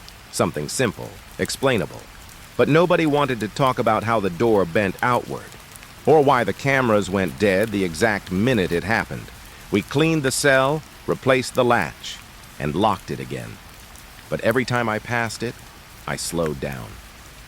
Something about that spot felt wrong, like the air was thicker there, heavier. For a while, things stayed quiet. No late-night wanderers. No strange arrests. Just routine calls and coffee strong enough to melt metal. Then the noises started. It was Daniels who heard them first. He was on paperwork duty that night. Sitting near the corridor by holding, around 2 a.m., he radioed me. His voice was low, careful. "Hey, you near the cells right now?" "No," I said. "Why?" There was a pause, then quieter. "I think someone's back there." I frowned, pushed away from my desk, and headed down the hall. When I reached the corner, I could hear it too, faint. Deliberate footsteps echoing off the concrete. Slow, even, like someone pacing inside one of the cells. But we hadn't booked anyone in 3 days. Every door was empty, locked tight. The sound stopped as soon as I stepped into the corridor. Silence. Just the low hum of the overhead lights. Daniels peeked in behind me, one hand on his belt. "You heard it too, right?" I nodded. He exhaled, rubbed the back of his neck. "I thought maybe one of the rookies was screwing around," he said. But it sounded like it came from the middle one. The middle cell. The one where the barefoot man sat. We checked it anyway. Door sealed. Bench empty. Nothing inside but the echo of our own breathing. Daniels laughed nervously. "The sound hollow. Guess I need more coffee." I wanted to agree, but something about the air made it hard to speak. It was cold, even though the vents were off. That night, I stayed long after my shift ended, just listening, trying to convince myself it was pipes, or wind, or something simple. But right before dawn, as the sun began to push through the station windows, I heard it again. Footsteps, clear, slow, moving from one end of the hall to the other, and a whisper. I couldn't make out the words, but I could feel the sound, soft and deliberate, like someone leaning close to the microphone of an old radio. When I finally worked up the nerve to look, the corridor was empty, but the middle cell door was slightly open. Not much, just enough to make me question everything I thought I'd locked. I didn't tell anyone. Didn't want to be that guy again. But 2 nights later, Jenkins brought it up. He was an older officer, the kind of guy who laughed through car chases and cursed at the coffee machine. Nothing rattled him. Until that night, he came storming out of the cell corridor, pale, eyes wide. Said he'd been checking the maintenance logs when he heard whispering. He thought someone was talking in the next cell. But when he looked, nothing. Then, right as he turned to leave, something whispered his name. He swore it was a woman's voice, soft, kind of distant, like it came through a speaker, but no one else was in the building except us. After that, the rest of the shift refused. to go near the holding area alone. We kept the lights on. 24/7, the captain called it electrical feedback and told us to move on. But the whispers didn't stop. Sometimes they were faint, barely there. Other times they came clear, cutting through the static on the intercom system. The janitor said he'd heard laughter one night while mopping near the cells. Said it sounded like a man's voice at first, until it didn't. Until it became several voices overlapping, blending together. And when he looked toward the source, the lights flickered and the voices stopped. By the next week, no one wanted to work the graveyard shift. The day crew joked about it, called it ghost radio, but we could all see the unease under the laughter. We started double-checking doors, locking and relocking everything. Yet somehow, every morning, one of the cell doors, always the same one, was slightly open, never wide, just cracked, like it was waiting. I started sleeping less. Every time I closed my eyes, I'd hear footsteps moving toward me, slow and measured, matching my own heartbeat. One night I stayed behind again. It was quiet. Too quiet. Around 3:12 a.m., the power flickered, just for a second, long enough to plunge everything into black. When the lights came back, the radio on my desk was on. Volume turned up halfway. Static filled the room. Then faintly, a voice whispered, "Let me out." My skin went cold. I turned the dial, switched frequencies, shut it off completely. Nothing stopped it. The whisper turned into breathing, heavy, slow, like someone right beside me. I grabbed my flashlight and went to the cell block. The air felt charged again, like before a thunderstorm. I could smell damp concrete, metal and something else, something like earth. The footsteps started again, coming from the far end of the corridor. I followed the sound, every step echoing louder than it should have. When I reached the middle cell, it was shut. But the whispering was right behind the door. A dozen voices, layered together, men, women, children, some crying, some laughing, all tangled in that same low hum. I reached for the handle, and the second my fingers brushed the metal, it went silent. Total silence.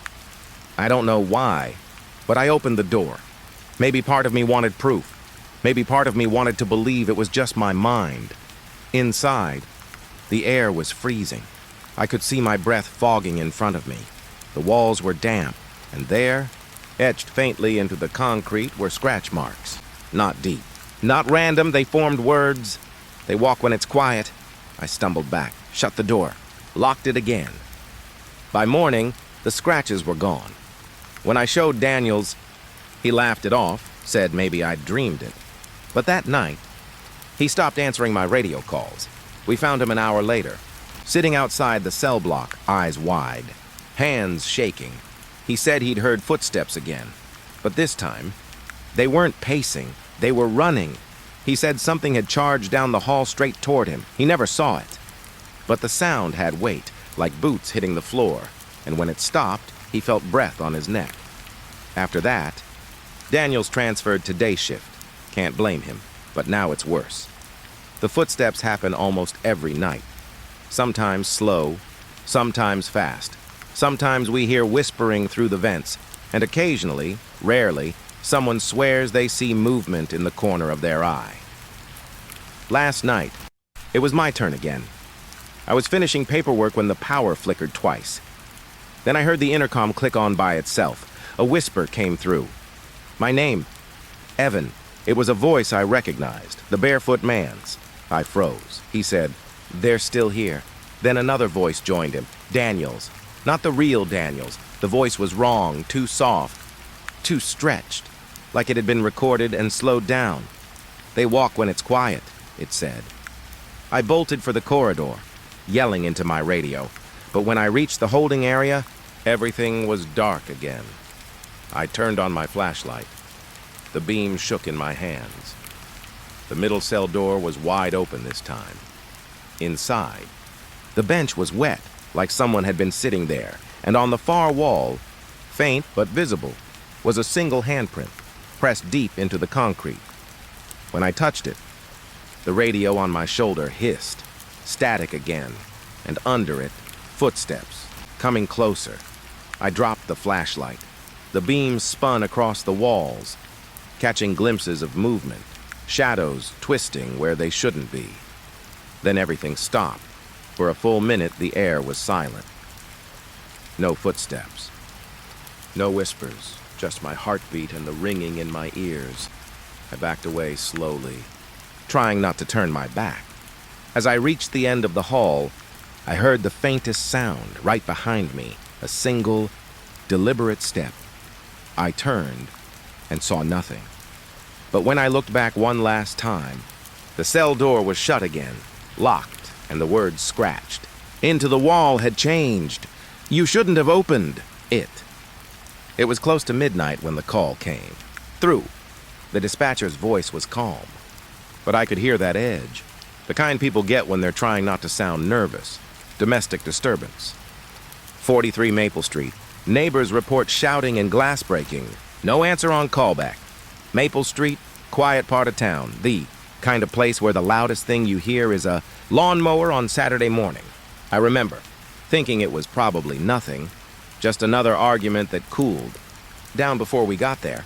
But something about the way she said it made me uneasy. That hesitation before hanging up. I was alone in the cruiser that night. Jenkins was off sick, and Daniels was covering a DUI up north.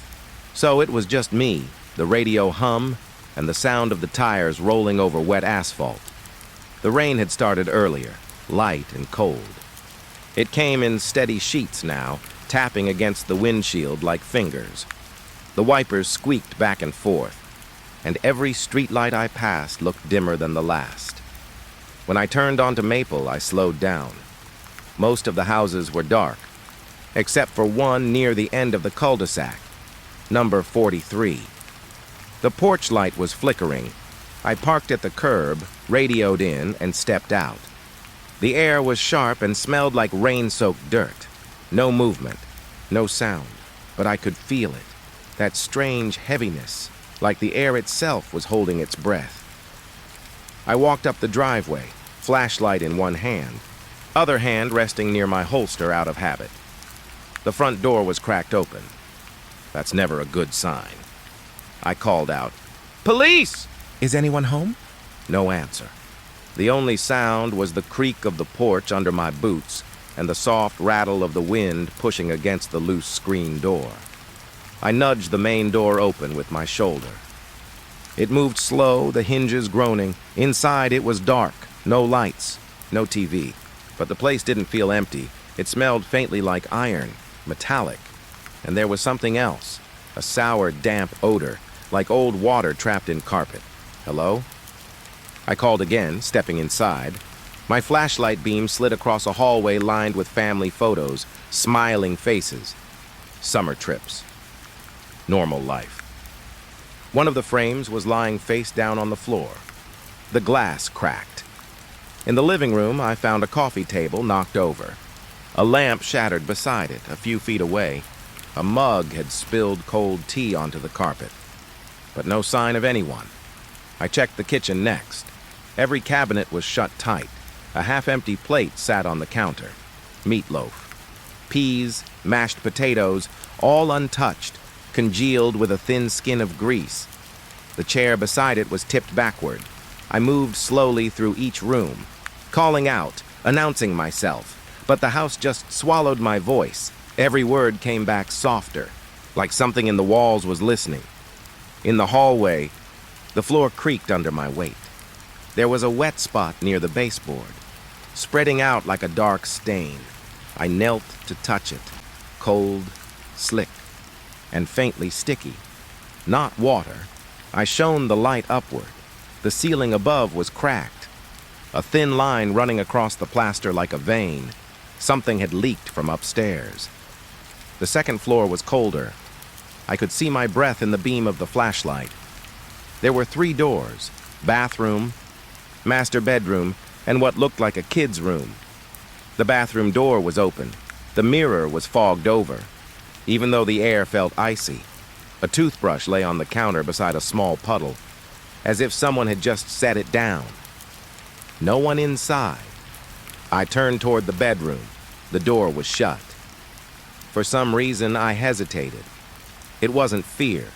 Exactly. It was that sense you get when you know you're not alone, even when logic tells you otherwise. I pushed the door open slowly. The room was neat. Bed made, curtains drawn, but the smell was stronger here, that same metallic tang. On the floor beside the bed was a single footprint, bare, small and dark, with something that wasn't quite mud. I followed the trail. It led toward the closet. The door was half open. Inside, just clothes, old sweaters, shoes, a few boxes. I was about to turn away when something caught my eye. The clothes were still swaying slightly, like they'd just been disturbed. I froze, listened. Nothing. But after a few seconds, I realized I could hear something faint, a soft, rhythmic creak, not from the closet, from the hall. I turned back, flashlight trembling just a bit. The light landed on the open door of the kids' room. It had been closed before. I was sure of it. The sound was coming from inside, slow, back and forth, like a swing moving on rusty chains. I stepped closer. The beam swept across the wallpaper, faded cartoon animals, peeling at the edges. A small bed sat against the wall, covered in a blanket with stars on it, and there, near the window, was a rocking chair, moving. Just a little, just enough to make that creak. I called out again, voice softer this time. "Hello? Anyone here?" The chair stopped. Silence pressed down hard, thick as fog. Then I heard it, a faint sound. Somewhere deep in the house, a single footstep. I spun toward the hallway, light slicing across the shadows. Nothing there. Another step, closer, slow, careful. It was coming from downstairs. I backed toward the landing, my radio hand shaking as I reached for the mic. "Dispatch.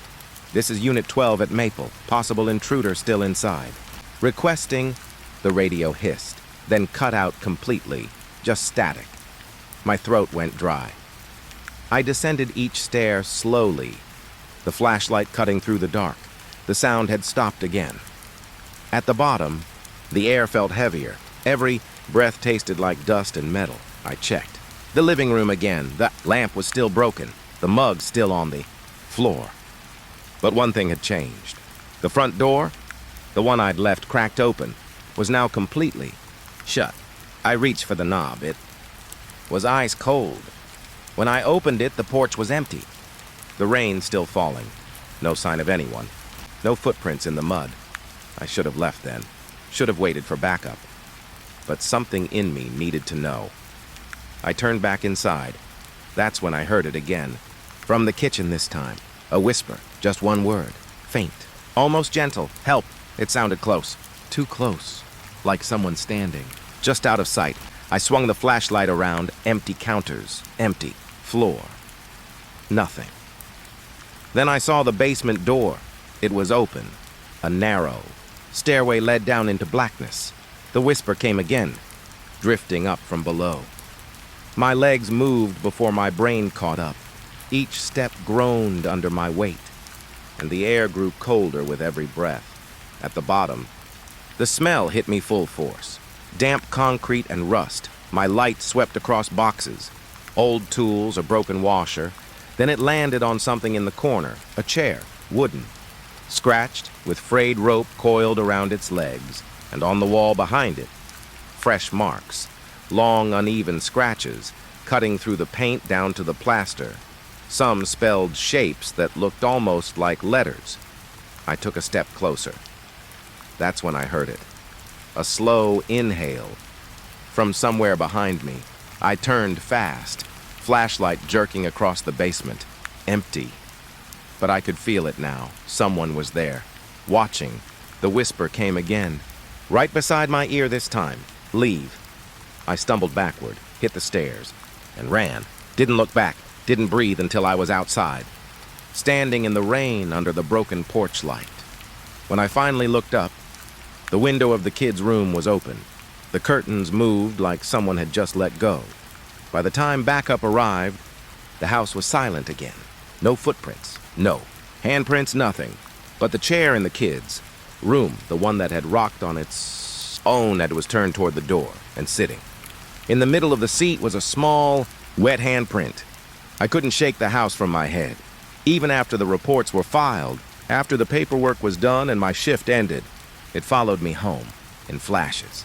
The flickering porch light, the handprint, the whisper. That night I barely slept. Every time I closed my eyes, I saw that chair turning toward me. By morning, I'd convinced myself it was stress, maybe exhaustion. I'd been working too many nights alone. Things start to blend together when the radio's your only voice for hours at a time. Still, something didn't sit right. The call, the smell, that door closing on its own. So when I came in the next evening, I asked the dispatcher, same woman from before, "Hey, about that domestic call last night. 43 Maple Street. What did we find out?" She frowned. "Maple Street?" She typed something into her system, the glow of the monitor lighting her face. "You sure that's the address?" "Yeah," I said. "End of the cul-de-sac. Porch light flickering. White siding." She stared at the screen for a long time. "There's no 43 Maple listed. The street ends at 41. I laughed, waiting for her to correct herself, but she didn't. "You're saying there's no house there?" Her voice was soft. "Not according to county records. Nothing's been built on that lot." I wanted to argue, to tell her about the photos, the broken mug, the wet handprint, but the words got stuck in my throat. Instead, I just said, "Maybe there's a mistake." She nodded, but I could see she didn't believe that any more than I did. I pulled the report from my patrol log, trying to prove it to myself. There it was. My note, my timestamp, my own handwriting. Responded to 43 Maple, domestic disturbance. No contact. I'd even included a sketch of the scene, but as I read over it again, something was wrong. The description of the house didn't look familiar. 2 windows in front, not 3. Red shutters, not white. Even the porch layout was different. It felt like I was reading someone else's memory. I left the station early that night, told the sergeant I wasn't feeling well. He didn't ask questions. I think he could see something was off. Driving home, I passed Maple Street without meaning to. My hands turned the wheel on their own. When I got there, I parked where I had the night before, by the curb, under the same dim streetlight. Only this time, there was no house, just an empty lot, overgrown grass, a few old boards lying half buried in the mud, like something had once stood there a long time ago. I sat in the cruiser for a while, rain pattering on the windshield. I kept waiting for my eyes to adjust, for the outline of the house to appear again. But it never did. Finally, I got out, flashlight in hand. The lot was soft under my boots, the ground uneven, like it had been dug up recently. The rain had made small puddles that reflected the sky in dull gray shapes. I crouched and brushed my hand through the dirt. Something metallic caught the light. A nail, maybe, or the edge of something buried. When I pulled it free, I realized it was a small piece of glass from a picture frame, and there was still a bit of paper stuck to it. The corner of a photograph, a child's face, smiling, the same photo I'd seen on the hallway wall. Dropped it without thinking. My pulse hammered in my ears. I backed toward the car, scanning the lot, the neighboring houses. They were dark, quiet, curtains drawn, except for one. Across the street, an old man stood on his porch, smoking. His eyes followed me the whole time. When I started to walk over, he straightened, like he'd been caught doing something wrong. "Evening," I said. "Sorry to bother you, sir. You live here long?" He nodded once, eyes never leaving mine. "Since '82. You ever notice a house right there?" I pointed to the empty lot. "White siding, porch light flickering." He exhaled smoke and squinted, like I'd said something strange. "No house there," he said flatly. "Never has been." I frowned. "You sure? There's debris, broken boards." He shook his head before I could finish. "Son, that lot's been empty as long as I can remember. You must have gone to the wrong street." But I thanked him and left, but I couldn't shake the feeling that he knew more than he'd said. Back in the cruiser, I stared at the empty lot until my eyes burned. Then I noticed something. Through the rain on the inside of the windshield, where there should have been nothing, a faint handprint began to appear, small, wet, like condensation forming from the inside out. I blinked, wiped at it, but it smeared instead of fading. I drove off. Didn't even radio in. I just needed to get away from that street. That night, sleep wouldn't come. Every sound in my apartment felt louder. The hum of the fridge, the creak of the pipes, the faint tick of the wall clock, and somewhere between the hours, I dreamed. Though it didn't feel like a dream, I was standing in that house again. The floor was wet beneath my feet, and the air smelled like rust and mold. I could hear water dripping, slow and steady. When I turned, I saw that same chair rocking back and forth, even though no one sat in it, and on the wall behind it, words scratched into the plaster, "Don't forget me?" I woke up gasping. My hands were damp, like I'd been holding something cold. The next morning, I went back to the station early. I needed to see the dispatch records myself. When I asked the clerk to pull the log for that night, she scrolled through the entries and frowned. "There's no record of a call from Maple Street," she said. "No domestic disturbance?" She shook her head. "Closest we have is a noise complaint from Pine Avenue, 2 towns over." Stared at the monitor. I heard that dispatcher's voice. I wrote down the address. It didn't make sense. Maybe it got logged. "Under the wrong number," I said quietly. But she just looked at me with that same cautious sympathy people give when they're not sure if you're messing with them or losing it. I didn't answer. I just walked out. On the way home, I passed the same corner store I'd stopped at that first night. The clerk was sweeping outside. So I asked him, "You ever notice a house down at the end of Maple Street? Near the cul-de-sac?" He gave me a blank look. "There's no cul-de-sac on Maple. It ends at the old Oak." I wanted to argue again, to tell him he was wrong. But something in his tone stopped me. It wasn't confusion. It was certainty. Like that house never existed. That evening, I sat in my cruiser behind the station, just staring out the windshield. The reflection of the streetlights shimmered across the glass, and for a split second, I thought I saw it again, and not in front of me, but in the glass, a faint reflection, a porch light flickering, the outline of a house that wasn't there. I turned around. Fast. Nothing. But the reflection stayed, faint and warped, and standing in the doorway of that phantom house was a small figure, still, watching. I blinked, and it was gone. The radio crackled then, just static at first, then a voice, faint, buried under the noise. My name, whispered once, then silence. I told myself I wouldn't go back, that I'd leave the whole thing alone. The address, the dream, the reflection. But the truth is, it never left me. The sound of that whisper, the handprint on my windshield. They stuck with me. Every time I tried to convince myself it wasn't real, something small would happen. A flicker in the radio, a soft knock in my apartment walls. The kind of things you could brush off, until they added up. It had been 3 nights since Maple Street. 3 nights of no sleep. So when the dispatch call came through that evening, my chest tightened the second I heard the words. Unit 12. We've got a report of trespassing at an empty lot on Maple Street. Possible squatter situation. Maple Street. I hesitated before responding. Copy, I said, even though my voice came out rough. The drive there was quiet. The rain had stopped, but the road still shimmered under the streetlights. As I turned onto Maple, a strange stillness settled over me, like I was driving into a memory instead of a place. The lot was still empty when I arrived. At least, that's what I told myself at first, but when I stepped out of the cruiser, I noticed something strange. The grass had been flattened in a perfect outline, rectangular, like a house footprint. And in the middle of that flattened patch, a few boards were standing upright, like they'd been nailed into nothing. I radioed in. Dispatch, this is 12. At the scene. Looks like someone might be reconstructing a structure here. I'm gonna check it out. The line crackled, then went quiet. Dispatch? Nothing, just static.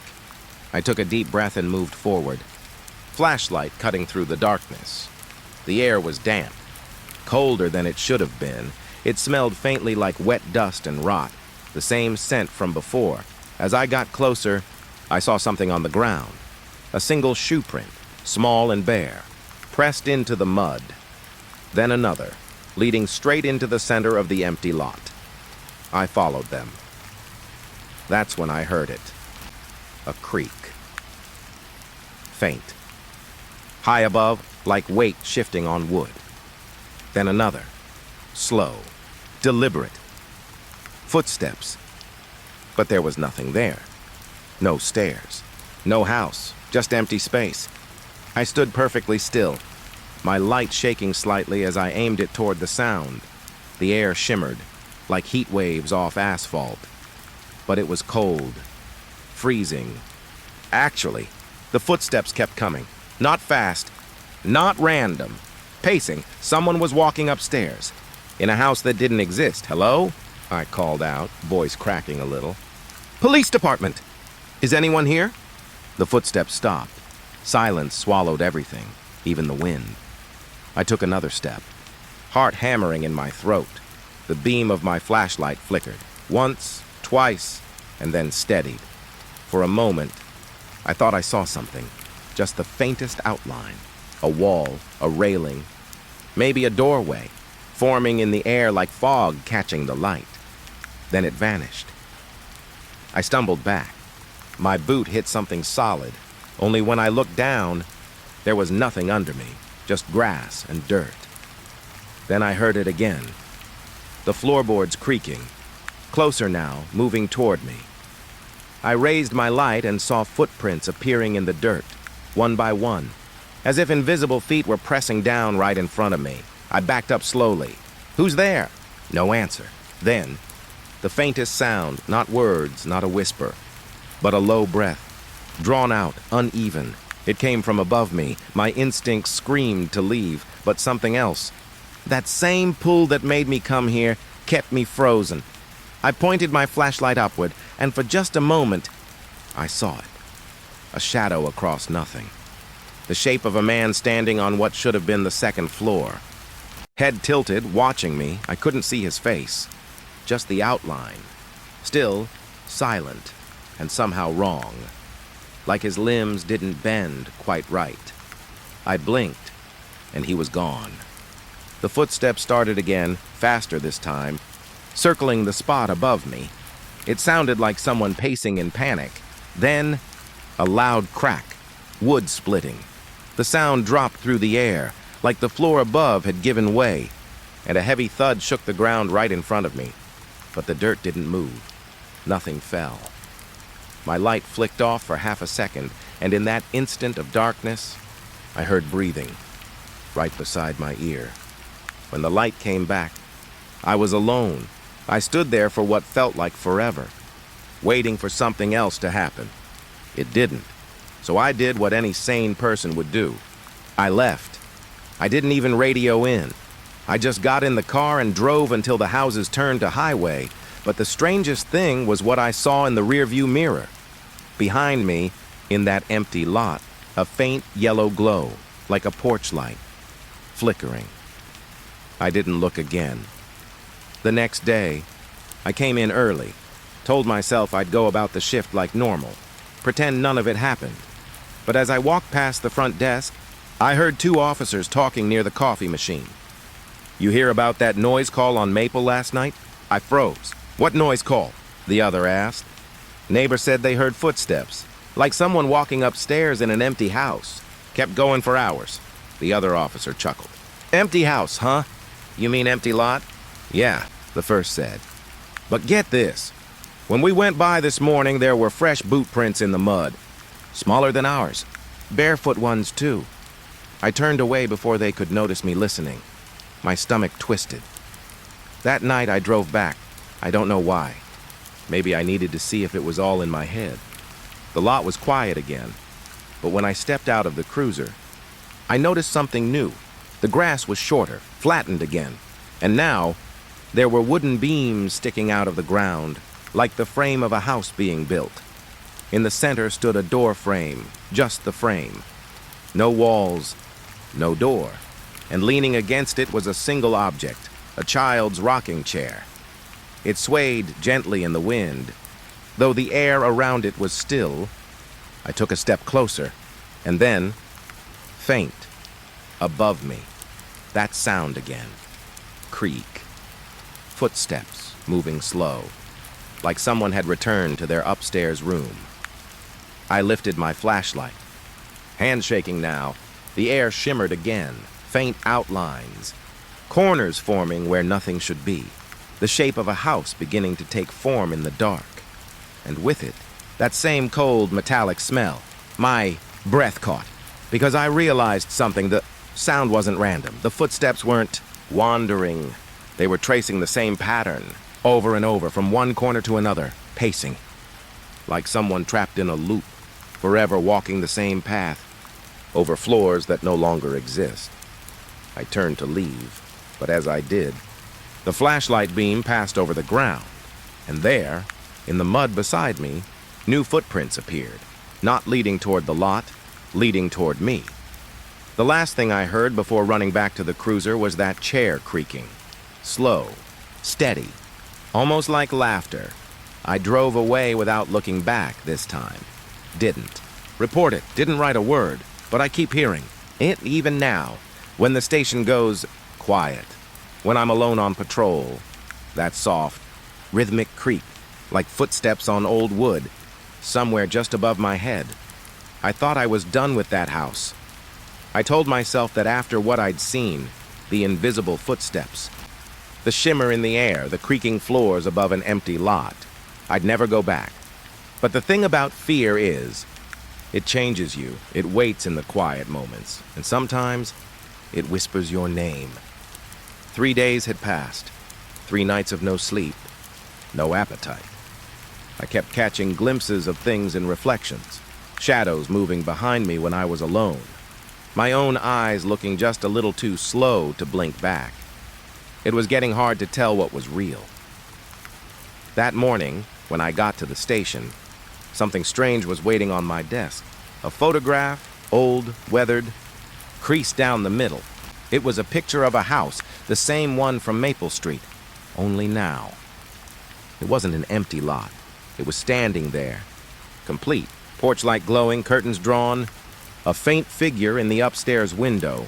There was no note, no explanation, just that photo, left on my desk like a reminder.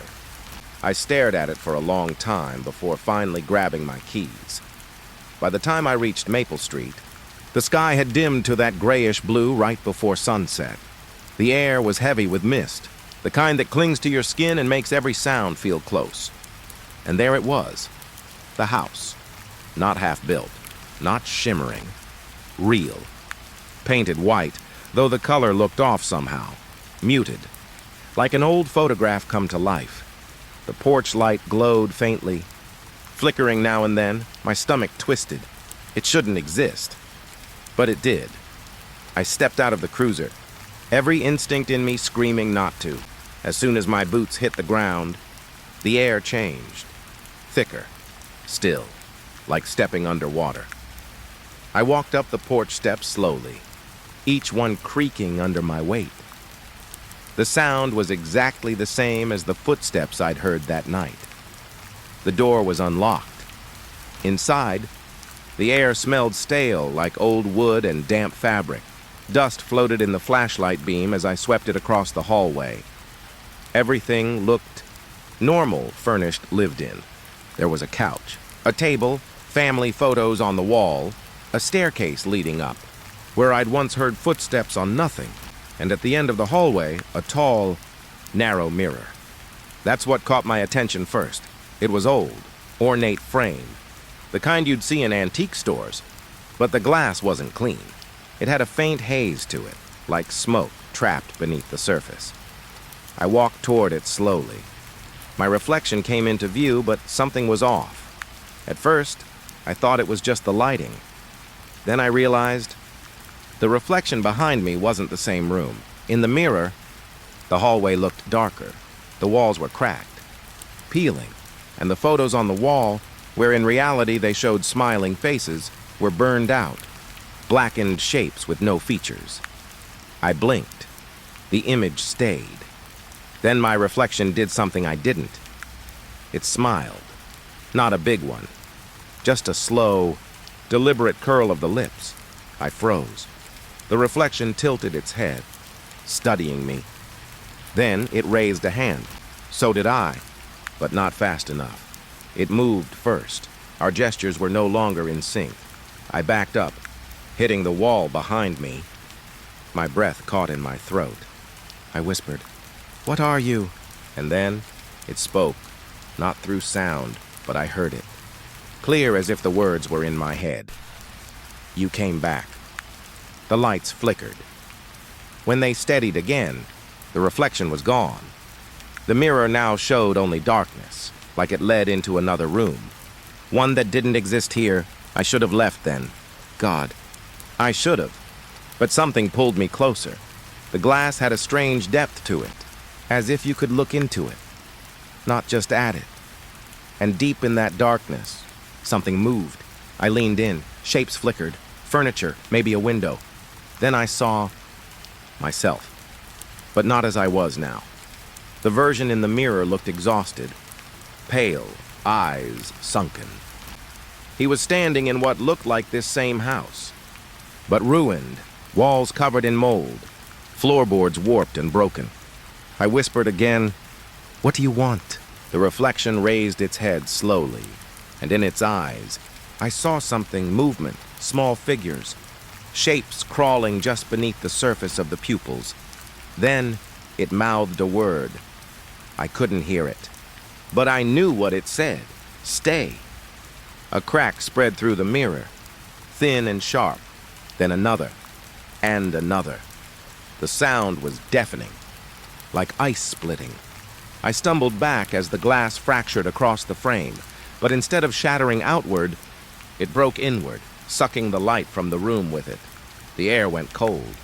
Behind the glass, I could still see the reflection, now not me at all, but something darker, taller, standing in the same position. Its head bent too far to one side. It reached out a hand, and for one terrifying second, the glass rippled.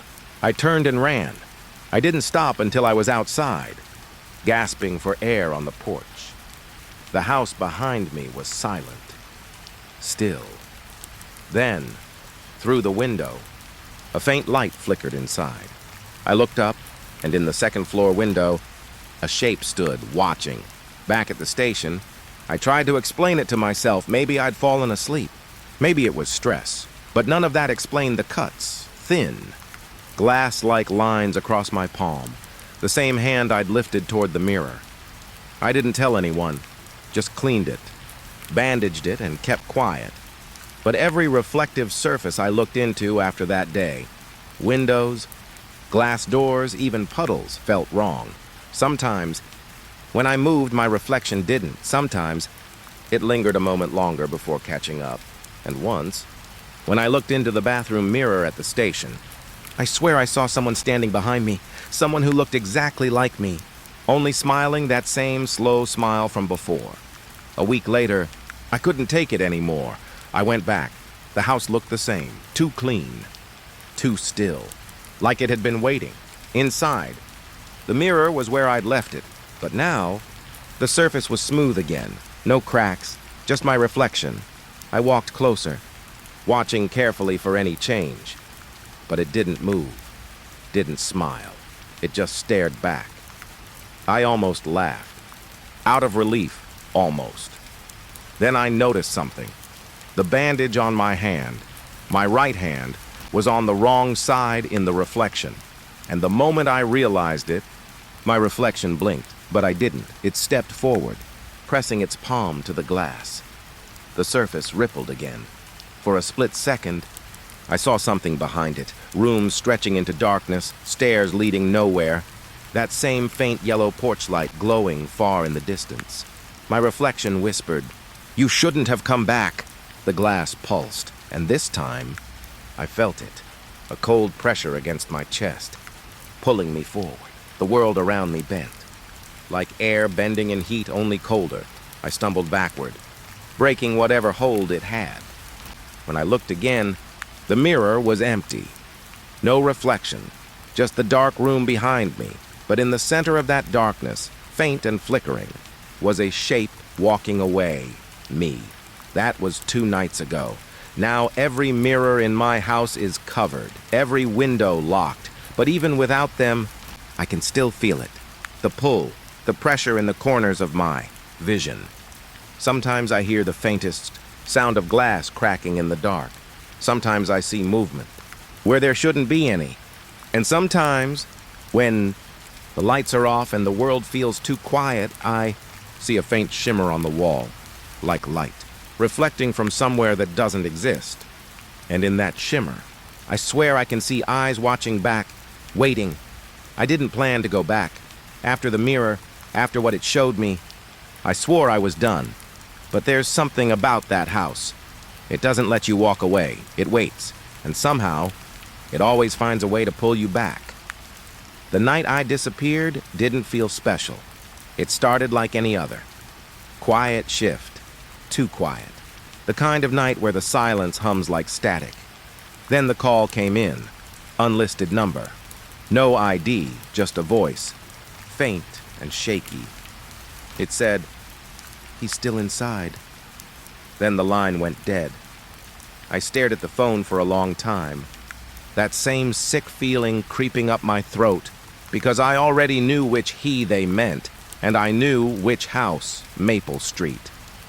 When I got there, the air was thick with fog, even thicker than before. The cruiser headlights barely cut through it. Just this pale tunnel of light surrounded by nothing. The house stood at the end of the street like a photograph left out in the rain. Faded, warped, wrong, but it was there again, real. The porch light flickered, like it always did. I told myself I'd only take a look, just one more look, to put everything to rest. But part of me already knew. I wasn't coming back from this. Inside, the house felt colder than before. Every sound I made echoed too loud. My boots against the floor, the slow creak of each step. It was like the walls were listening. The furniture was covered in sheets now, like someone had tried to hide the life that used to be here. The mirror was gone. Only a blank spot remained where it once stood. A faint rectangular outline on the wall, like the wallpaper had aged around it. That should have been a relief. It wasn't, because the air still carried that same hum, that same charge, like the static before a storm. I moved deeper into the house, my flashlight shaking slightly in my hand. Each room looked emptier than the last, until I reached the back hallway. The door at the end, the one I could have sworn was never there before, was wide. Open inside was a room I'd never seen. Bare. Walls, dust in the air, thick as smoke, and in the center, a single chair facing the corner. I don't know why, but that chair made me feel sick, like it wasn't just there, but waiting. I called out, "Police! Anyone here?" The sound bounced off the walls and died fast. No echo, just silence. I took one step closer. That's when the light flickered. My flashlight dimmed, then pulsed, like something was breathing through it. And in that brief flash, I saw something move. The chair had turned, just slightly, enough to face me. I froze, every muscle locked. The beam of light steadied again, and the chair was still, but on the seat, there was something, a piece of paper, folded, old, yellowed. I walked up to it, hand trembling, unfolded it.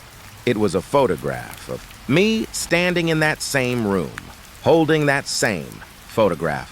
I dropped it instantly. My heart was pounding so hard I could barely hear my own breathing. I stepped back, but the floorboards under me didn't creak like before. They felt soft, uneven.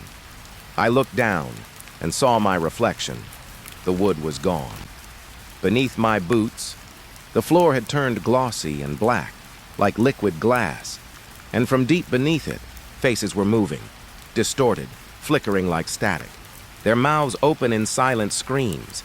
I stumbled backward, trying to get out, but the doorway behind me was gone. The walls had shifted, closing in, bending inward like they were breathing.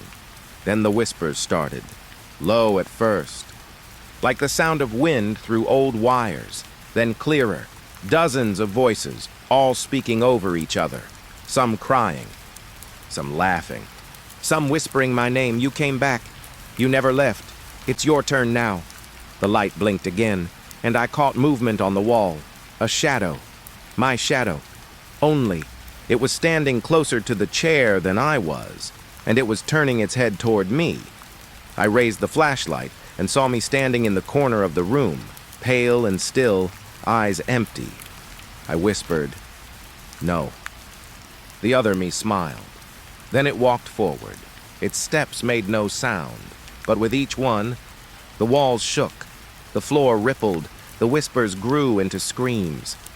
I tried to back away, but the air felt heavy, like thick mud pulling me down. My chest ached, my head buzzed. The figure reached out its hand, and I felt it touch my shoulder. Cold. Not like ice, but like nothing. Everything around me flickered.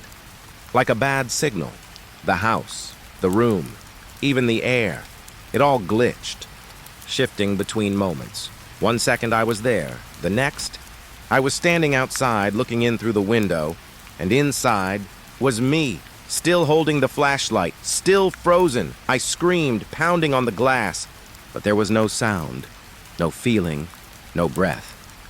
The world around me faded to gray, the fog swallowing everything whole. I turned, and there was nothing behind me. No street, no cruiser, just a vast, empty space stretching forever, and faintly, far in the distance, I could still see that house, lit up, waiting. They found my cruiser the next morning, parked on Maple Street with the door open and engine still running. The radio was on, nothing but static. Inside the house, everything was gone. No furniture, no photographs, no mirror, just an empty lot, like it had never existed.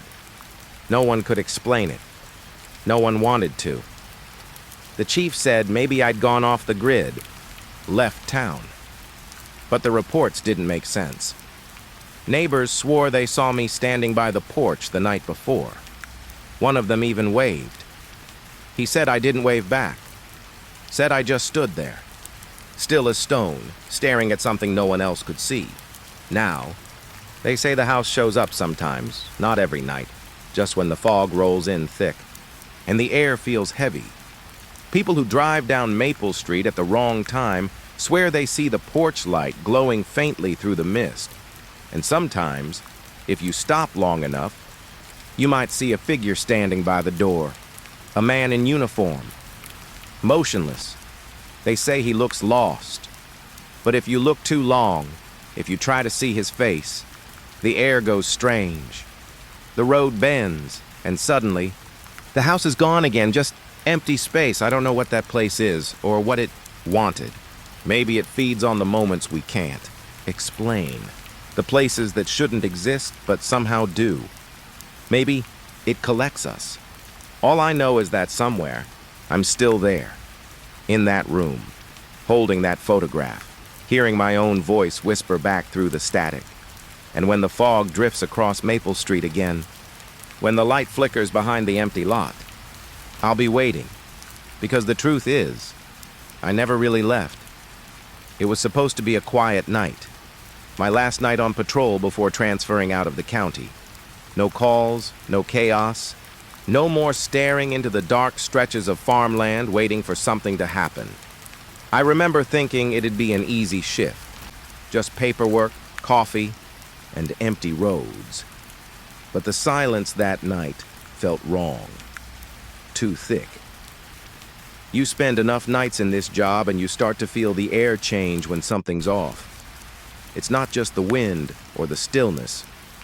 It's like the world holds its breath. That's what it felt like. When I started my shift, the Clock at the station hit 10, fluorescent. Lights buzzed overhead. The place smelled like stale coffee and disinfectant. Sergeant Miller handed me the keys, without looking up from his desk. Same route. Don't fall asleep out there. I laughed it off, even though I hadn't slept much in days. Didn't tell him about the dream I kept having. The one where I'm driving down an empty road. Headlights barely touching the fog and something just stands there. Too far ahead to see clearly. Always the same dream. Always ending the same way. Me slamming the brakes just before I hit it and waking up right before I see its face. I shook it off. Told myself it was just nerves. By 11, I was already halfway through my route. The radio was quiet, except for the occasional burst of static. Most nights, that silence feels peaceful. But that night, it pressed down on me, like something was listening on the other end. I kept glancing at the passenger seat, expecting to see someone there. Old habit, maybe. Or maybe not. Every time I looked, I swore I saw the faintest impression, like the seatbelt had been pulled, or the cushion had dipped just slightly. I told myself it was just my imagination. The mind plays tricks when the night's too still. But then, the radio hissed again. Just a quick burst, like a breath between two words. Then silence. I drove through the far edge of town, past the feed store, past the empty diner, past the row of houses that always looked abandoned, even when lights were on inside. I slowed down near the intersection at Miller Road. The street light there always flickered. It did it again that night, buzzing and blinking, bathing the road in flashes of pale orange. I don't know why, but I pulled over. I just felt like I had to. There's a weird thing that happens when you're alone too long. You start feeling the world breathing around you. Every hum of the light, every shift in the wind, it all becomes too sharp, too deliberate. That's how it felt standing there beside the cruiser. The radio crackling faintly inside. The fog had started to roll in, swallowing the road ahead. I stood there for a while, just listening. Then the radio whispered, not a full transmission, not even static, just a whisper. A single word I couldn't make out. Soft, slow, like someone trying not to be heard. I leaned in through the open door. Dispatch, say again, nothing.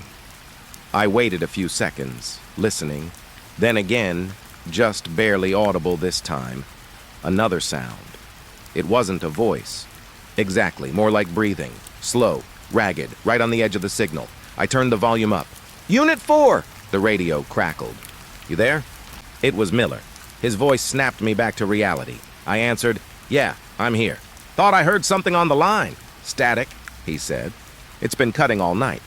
Don't worry about it. I wanted to believe him, but the way that whisper had sounded, it wasn't just interference. It had tone, like someone trying to form a word through static. I got back in and drove on, pretending everything was fine, but I couldn't shake the feeling that something was off with the radio. Even when it was quiet, I could hear faint sounds, like movement, like someone adjusting a mic, just out of range. When I hit the county road, I rolled the window down to clear my head. Cold air poured in, smelled like wet dirt and rain that never came. Somewhere in the distance, a dog barked once, then stopped. I remember checking the dashboard clock, 47. Then, in the rearview mirror, I saw movement, just a flash, something crossing the road behind me. I hit the brakes and looked back. Empty. The fog was thicker now, curling around the trees like smoke. The road behind me disappeared into it. Nothing but a faint glow from the taillights. For a second, I thought I saw a shape in that fog, tall, still, watching. But when I blinked, it was gone. The rest of the drive was quiet. But the quiet didn't feel the same. It felt heavy, like something had been woken up. Every time I looked in the mirror, I expected to see someone sitting in the back seat, the reflection of an eye, or a hand resting where no one should be. Nothing ever showed up, but the fear did. Every time I looked in the mirror, I expected to see someone sitting in the back seat, the reflection of an eye, or a hand resting where no one should be. Nothing ever showed up, but the fear did.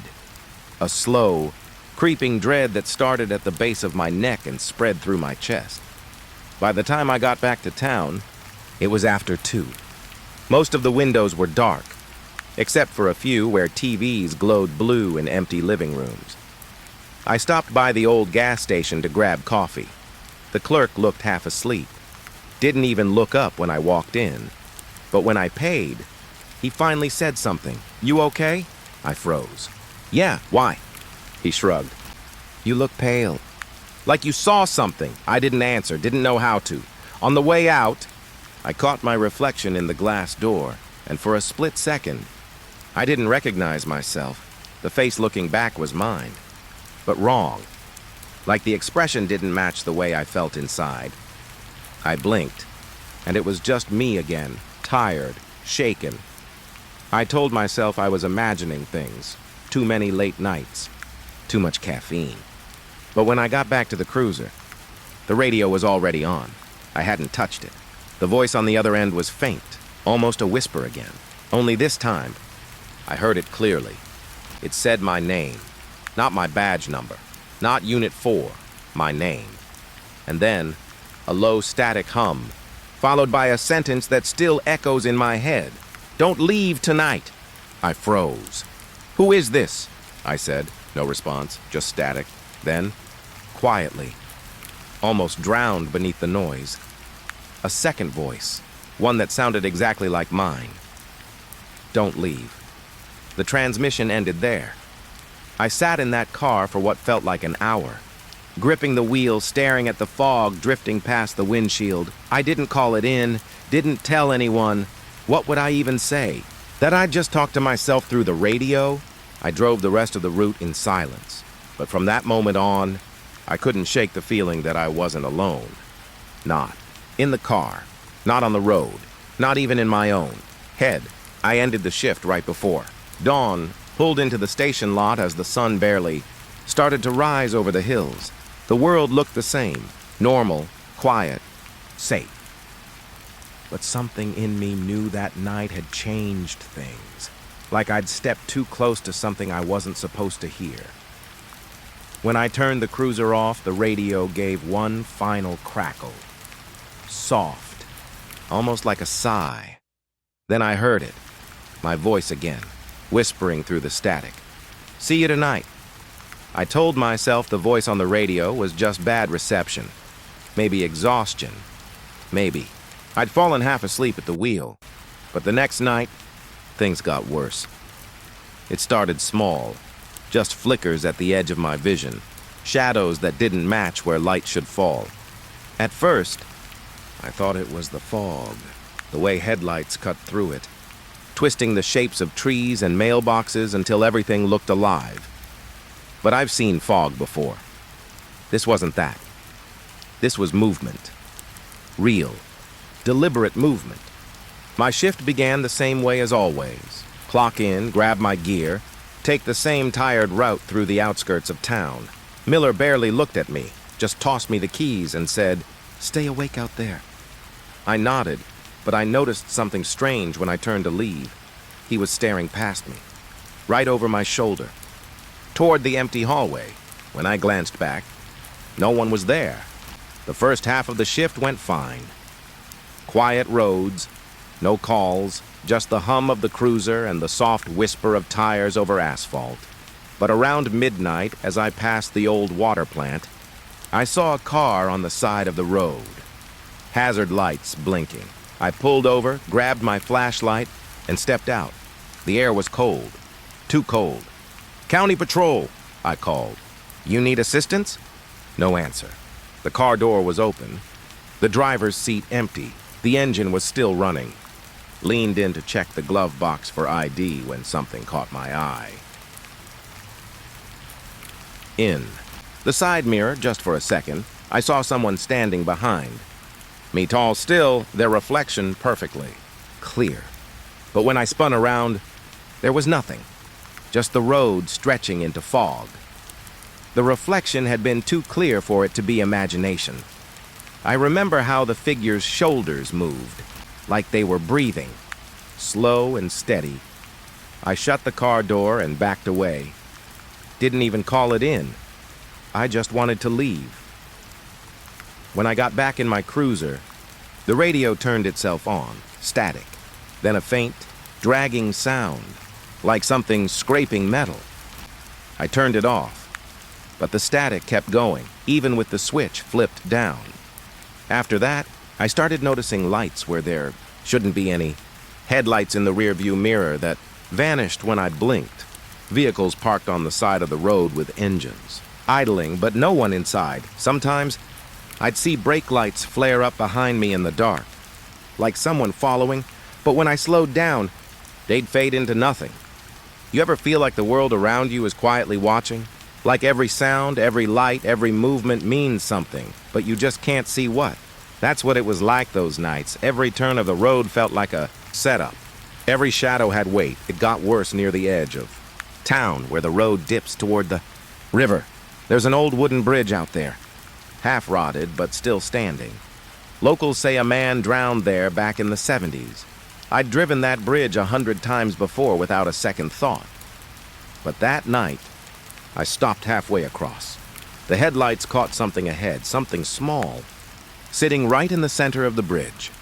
At first, I thought it was a dog, but as I got closer, I realized it was a child's tricycle, rusty, red, with one wheel bent, and it was moving, not rolling away in the wind, pedaling, like someone invisible was riding it.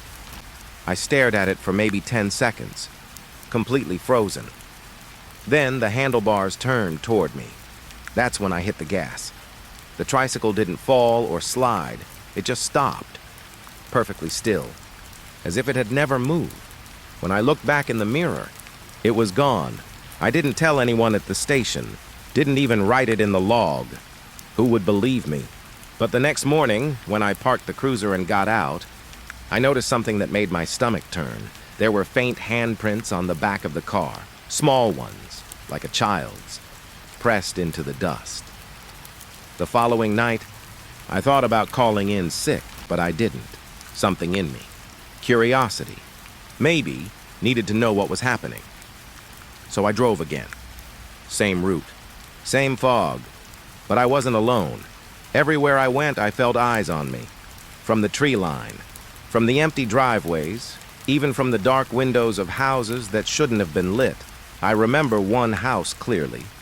White siding. Peeling paint. Curtains drawn tight. Except one of them moved. Just slightly. Like someone inside was watching me. I slowed the car. Shined my spotlight at the window. For half a second, I saw a face. Pale. Blank. And then the curtain fell still. The house looked abandoned when I got out to check. No footprints. No lights. Just a faint humming sound coming from somewhere deep inside. It reminded me of the static on the radio, low and uneven, like breathing through interference. When I got back in the cruiser, I noticed the headlights were on, even though I hadn't turned them. The engine was running, too. I was sure I'd left the keys in my pocket. Then I saw it. Through the windshield, a figure moved across the road, slow, careful steps, like it didn't want to be seen. I froze, hand on the radio. It wasn't a person. Not exactly. It was tall, but its limbs were too long. The light from the cruiser caught its shape for a moment, and it shimmered like heat haze. Then it stepped out of the light and vanished. I just sat there, breathing too fast, gripping the wheel until my knuckles turned white. The static came back. This time, it wasn't from the radio. It was outside, all around the car. A faint, whispering buzz, like invisible wires pulling tight. Then, something scraped along the trunk, slowly, a metallic drag that circled around to the driver's side door. I didn't move. Didn't even blink. The door handle twitched once, then. Again, something tried to open it. Hit the gas without thinking. The tires screamed. And for a moment, I swear I saw hands pressed against the windows, dozens of them, smearing across the glass as I sped away. By the time I got back to the station, it was almost morning. The fog had burned off, and the world looked normal again, but I wasn't. I couldn't stop shaking. Miller saw me in the lot and called out, "Rough night?" I just nodded. Didn't tell him that I'd nearly crashed 3 times because something kept whispering my name through the static. Not from the radio, from outside. He looked me over for a second, then frowned. "You sure you're all right, kid?" I started to answer, but then his eyes shifted just slightly over my shoulder. I turned to look. There was nothing behind me, just the cruiser, quiet and still. When I looked back, Miller was pale. He said, "You need some rest," and walked off. I couldn't sleep that day.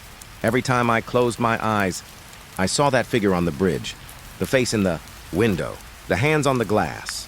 But what bothered me most wasn't what I'd seen. It was the feeling that something had followed me back. Every light flicker in my apartment made me jump. Every creak in the floor sounded like a step. At one point, I caught my reflection in the dark window, just my own tired face staring back. But as I turned away, I noticed something behind it. A second shape, standing just beyond my shoulder. When I looked again, it was gone. That night, before heading out for another shift, I checked the cruiser one last time. Everything looked normal, except for one thing. The dashboard clock was flashing, like it had lost power. Only it hadn't. The numbers weren't random. They were stuck on a time, 3:07 a.m., the same time I'd driven across the bridge, the same time I'd seen the tricycle move on its own. And as I sat there staring at the numbers, the radio turned on again. No voice this time, just breathing. Close. Heavy, like someone sitting right beside me. Then, faintly, almost a whisper, my own voice came through. "Keep driving." I don't remember driving back. The road just disappeared beneath me. One moment I was out on patrol, and the next I was pulling into the station lot, engine humming like it had never stopped. The sky was pale gray, close to dawn. But it felt darker somehow, like the light didn't want to touch the place. The police station had always been my anchor. No matter how strange a night got, it was where things made sense again. The smell of coffee, the hum of the vending machine, the familiar sound of Miller's boots scraping across the tile floor. But that morning, it was silent. And silence in a place that should never be quiet. That's the kind that eats at you. I killed the engine and just sat there, staring at the front doors. Every instinct told me to call dispatch, ask if anyone was still inside. But when I reached for the radio, it was dead. Not static, not broken, just dead, like it had been turned off from somewhere else. When I stepped out of the car, the air felt thick, not humid, just heavy, like the world was holding its breath. The glass doors were unlocked. They groaned open when I pushed, and the sound echoed all the way down the hallway. I waited. No response. "Hello?" My voice came out smaller than I expected. Nothing. No phones ringing. No footsteps. No smell of coffee or cigarettes. Just the faint buzz of the fluorescent lights. One of them, flickering above the reception desk. It looked normal at first, everything in its place. But something was off. There was dust. Not much, but enough to see the outlines of where things had been moved. Papers stacked too neatly, chairs not aligned right. And on the wall, behind the front desk, I saw it. A mark long, jagged, drawn in something dark that wasn't quite ink. It stretched from the baseboard to the ceiling, like someone had dragged a finger dipped in ash or blood up the wall in one continuous stroke. I followed the hallway toward the locker, rooms.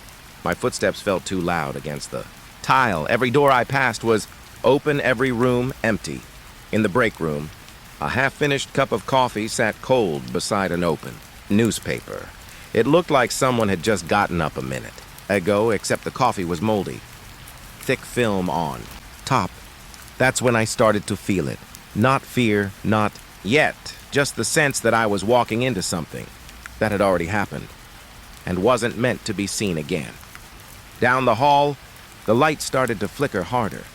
One went out completely with a soft pop, and in the dim pulse of the next, I noticed more marks on the walls. They weren't random. Each one curved into the next, looping into strange shapes, circles, spirals, crooked lines that bled into the tile floor. The closer I got to the holding cells, the more they multiplied. At one point, I touched the wall just to be sure it was real. It was warm, not the kind of warmth from sunlight or heat. It felt alive. I pulled my hand back and saw the faint outline of a print, darker than the rest.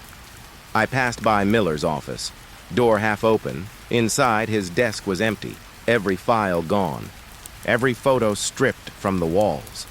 Only one thing was left, his badge, lying right in the center. I picked it up. It felt heavier than it should have been. And underneath it, on the desk, was another mark, smaller, cleaner. It looked like a spiral, cut into the wood with something sharp. At the center, a single dot. When I blinked, the shape seemed to twist slightly. Just a trick of the eyes, I told myself, but deep down I knew better. I called out again. "Anyone here?" My voice echoed through the empty building, bouncing off walls and disappearing into silence. And then, faintly, I heard it. Footsteps, slow, measured, coming from the end of the hall. I turned toward the sound. Flashlight ready, the footsteps stopped. I waited, breathing shallow. Then came the whisper. Soft, right behind me, go back. I spun around, no one there. But the light above me flickered again. And in that split second of darkness, I thought I saw movement. Just a shadow slipping across the wall. Almost human, but not quite. When the light came back, it was gone. I kept moving toward the holding cells. Couldn't explain why. Just felt like that's where the answers were. The smell hit me first. Rust. Damp concrete and something burnt. When I reached the cell block, I froze. Every door was open. And on the walls, each one was covered in marks, overlapping, layered as if hundreds of hands had traced the same shapes again and again. In the center of the floor, there was a single dark stain, not fresh but still wet-looking. I crouched down, shining my light over it. It wasn't blood, at least, not entirely. It shimmered like oil in water. And the sound started. Again. That low hum. The same one I'd heard. In the abandoned house. It came from everywhere and nowhere at once, filling my head until my thoughts weren't mine anymore. I covered my ears. But it didn't help. It wasn't sound. It was inside me. And then, through it, I heard a voice, a familiar one. Stay with us. I knew that voice. It was Miller's. I ran. Didn't care where, just away. Down the hall. Through the locker room, past the break area. But the station wasn't the same anymore. The walls looked longer, the doors out of place. At one point, I turned a corner and found myself right back where I started, at the front desk, except now, the desk was gone. The whole room was bare, and the mark on the wall had spread. It reached across the ceiling, down the opposite wall, twisting into symbols I couldn't understand. They pulsed faintly, like veins, and for a second the air around me shimmered, like heat distortion, but colder. Then I heard something move behind me, a scraping sound, slow, dragging. I turned, shining the flashlight down the hall. Something was there, standing just past the edge of the light. I couldn't see its face, just the outline of a uniform. One arm hung low, bent wrong. The other rested at its side, twitching. I tried to speak, but my throat locked up. It took one step forward, and I saw the badge glint under the flickering light, Miller's badge, the same one still in my pocket. I dropped the flashlight. It hit the floor, beams spinning across the walls, catching movement. Shapes, too many to count. I backed up fast, searching for the door, but it was gone. Just wall, bare, gray wall. The whispers came next, dozens of them, layered, merging, echoing from every direction. They weren't angry. They weren't even loud. They were pleading. Stay. Don't leave us. You saw it too. I pressed my hands against my ears, but their voices were inside my head now, filling every corner of it. Then the light died completely, and I was left in the dark. Something brushed my arm, cold and dry like paper. Then another touch, on my shoulder.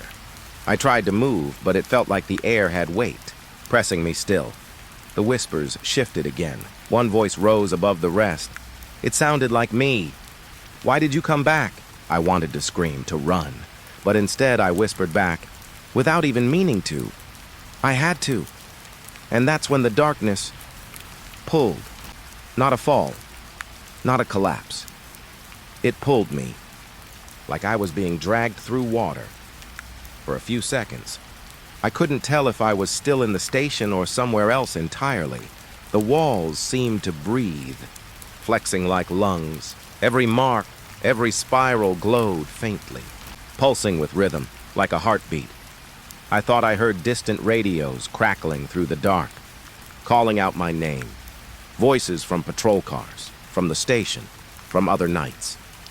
And for a moment, I thought maybe I could follow them out. But when I opened my eyes, the station was empty again, perfectly still. Only one thing was left, a message written on the floor where the desk used to be, in that same dark, oily residue. 4 words, "You're already home now." I used to think dawn was the safest time of day, that hour where the world is still half asleep and the sky begins to change from black to gray. But now, I don't trust the morning anymore. Not after what followed me home. It was just after 5 a.m. when I pulled into my driveway. The horizon was barely glowing, a thin orange line behind the trees. Everything looked normal. My porch light still flickered the same way it always did. The neighbor's dog barked once, then went quiet. But the silence that came after, it wasn't peace. It was pressure, like something was watching from behind the stillness. I sat there in the driver's seat for what felt like an hour. The patrol car engine idled, humming under my hands. I told myself I was just tired, that I'd been awake too long, seeing things. The station had been empty. The marks on the walls, hallucinations. That voice whispering my name. It couldn't have been real. I told myself all of that. And still I couldn't make myself open the door, because deep down, I knew if I stepped out, whatever had been in that station would step out too. When I finally went inside, the house felt smaller, quieter. Every sound echoed too long, the creak of the floorboards, the click of the light switch. I set my badge on the kitchen counter, kicked off my boots and stared at the clock. 5:17 a.m. The second hand wasn't moving. I tapped the glass. Nothing. The house was cold, even though the heater was on. My breath fogged the air as I moved through the hallway, checking each room out of habit. Living room, bathroom, spare bedroom, everything exactly where I left it. Except the front door was unlocked. I could have sworn I locked it when I came in. I turned the deadbolt, hesitating before I looked at the window beside it. For a second, just a second, I thought I saw someone standing in the yard. Not moving, just watching. But when I blinked, they were gone. I tried to sleep. Didn't work. Every time I closed my eyes, I heard something faint. Footsteps. The kind that don't sound heavy, just soft enough to make you question them. Once I thought I heard breathing, right next to my ear. But when I opened my eyes, the room was empty. I turned on the lamp. Stayed that way for the rest of the night. The sun came up slow. Gray light slipped through the blinds, washing over everything like ash. For a while it felt normal again, almost peaceful. Until I went back to the kitchen. The badge wasn't where I left it. It had been sitting right on the counter next to my keys. Now it was across the room, placed perfectly upright on the windowsill. And next to it, faint but visible, was a print. A single handprint smeared across the glass, too big to be mine. I froze, didn't even breathe, because that was when I realized something else. The marks on the wall. The ones from the station, they were here now, faint at first, like dust streaks. But when I leaned closer, I could see the same curling lines, the same spirals etched into the paint. I backed up so fast I hit the table behind me. A chair fell over with a crash, and then the radio on my belt came to life, static. No one should have been transmitting. The station was dark, dead, empty, but through the static came a voice, broken, distant, almost buried under the noise. "Officer, you left it open." It was my voice. I yanked the radio from my belt and threw it across the room. The static cut off instantly. For a few seconds, I just stood there, chest pounding, trying to convince myself I didn't just hear my own voice from somewhere else. But I did. I knew I did. I grabbed my car keys and went to leave. Didn't care where I'd go, just away. But when I opened the front door, the yard wasn't there. There was nothing, just fog, thick and endless, swallowing everything beyond the porch. The neighbor's house was gone. The road was gone. Even the trees had vanished. I stood there staring into that fog, and something inside it moved. A figure. The same outline I'd seen outside the station. Same height. Same slumped shoulder. It didn't come closer. Didn't move at all. Just stood there, watching. I slammed the door shut and locked it. Backed away until I hit the opposite wall, and then my house groaned. The kind of low, deep sound wood makes when something presses against it. Like the whole structure was breathing.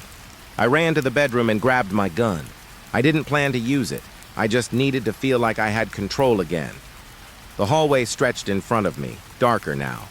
Each step I took echoed longer, delayed, like the sound had to travel farther than it should. Turned the corner toward the kitchen again, and froze. The marks on the wall were spreading. I watched. One form right before my eyes, dark lines curling upward, carving through the paint like invisible fingers dragging from inside the wall, and beneath the sound of scratching came the whisper, soft, familiar. "You shouldn't have left." I turned, and there it was, standing at the end of the hallway. It looked like me, uniform torn, badge crooked, eyes too dark. It tilted its head slightly, like it was curious, like it was studying me. And when it smiled, I felt my stomach drop. Because it wasn't my smile. It was wider. "Wrong. Go back," it said. My voice, low and cracked. I raised the gun, but my hand shook too hard to aim. It didn't move closer. Just stood there grinning, waiting. Then the radio in the other room crackled again. Same static, same interference. "You brought it home?" When I looked back down the hallway, it was gone, but I could still hear it. Moving through the walls, around me, whispering from every direction at once. The floorboards creaked, one slow step at a time, circling. I turned in place trying to follow the sound, but it was everywhere. Something brushed my shoulder. I spun around and fired. The gunshot echoed through the house, tearing through the silence. But when the echo faded, the bullet hole wasn't in the wall, it was in the mirror. And that's when I saw it again. Not behind me, inside the reflection, standing just over my shoulder, staring back. Its hand resting lightly on my reflection's neck, and my reflection was smiling. I blinked. The glass cracked. A thin line splintered across the surface, running through both of our faces. Then it started spreading, fracturing into smaller veins until the whole mirror looked like ice ready to shatter. And through those cracks, I saw something move, like something behind the mirror. Pressing closer, I stumbled back, hitting the dresser. The radio burst to life again.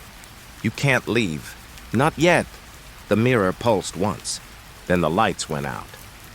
When I woke up, the house was quiet again. The sun had risen, everything looked normal. The walls were clean, no marks, no sound. For a second, I thought maybe I had dreamed all of it, that I'd finally cracked under the stress, until I noticed the front door again. It was open, not wide, just a few inches. And beyond it, the fog was gone. The street was back. The birds were even singing, but in the doorway, on the inside of the frame, there was a single dark handprint, fresh, still wet. And next to it, lying on the floor, was my badge, but I never brought it home. I left it in the station. I was sure of it. I picked it up, hands shaking, and turned it over. On the back, carved into the metal, were two words. "Still here." It's been 3 days since then. I haven't been back to work. Haven't slept much either. Every night around the same time, 3:12 a.m., the house goes quiet. Even the clock stops ticking, and I hear the floor creak. Once, then again. Slow steps from the hallway. Sometimes I think I can see the shape of someone standing just past the doorway. Sometimes it's my face. Sometimes it isn't. But I know it's the same thing that left those marks. The same thing that was in that station, and now it's here, waiting. I don't think it ever wanted to haunt the station. I think it was looking for someone to take it home, and I did. The mornings don't feel safe anymore. The sun doesn't help, because even in daylight, I still see the reflection of that cracked mirror in my mind. And behind it, a shadow that moves when I don't. Sometimes, when I pass the window, I catch a glimpse of something standing in the yard. Same height, same uniform, same face. It never gets closer, just watches, and when I blink, it's gone. But the marks on my walls keep coming back. Faint, but spreading. And I think I finally understand what the voice meant. I didn't escape that station. I never came home. Something else did.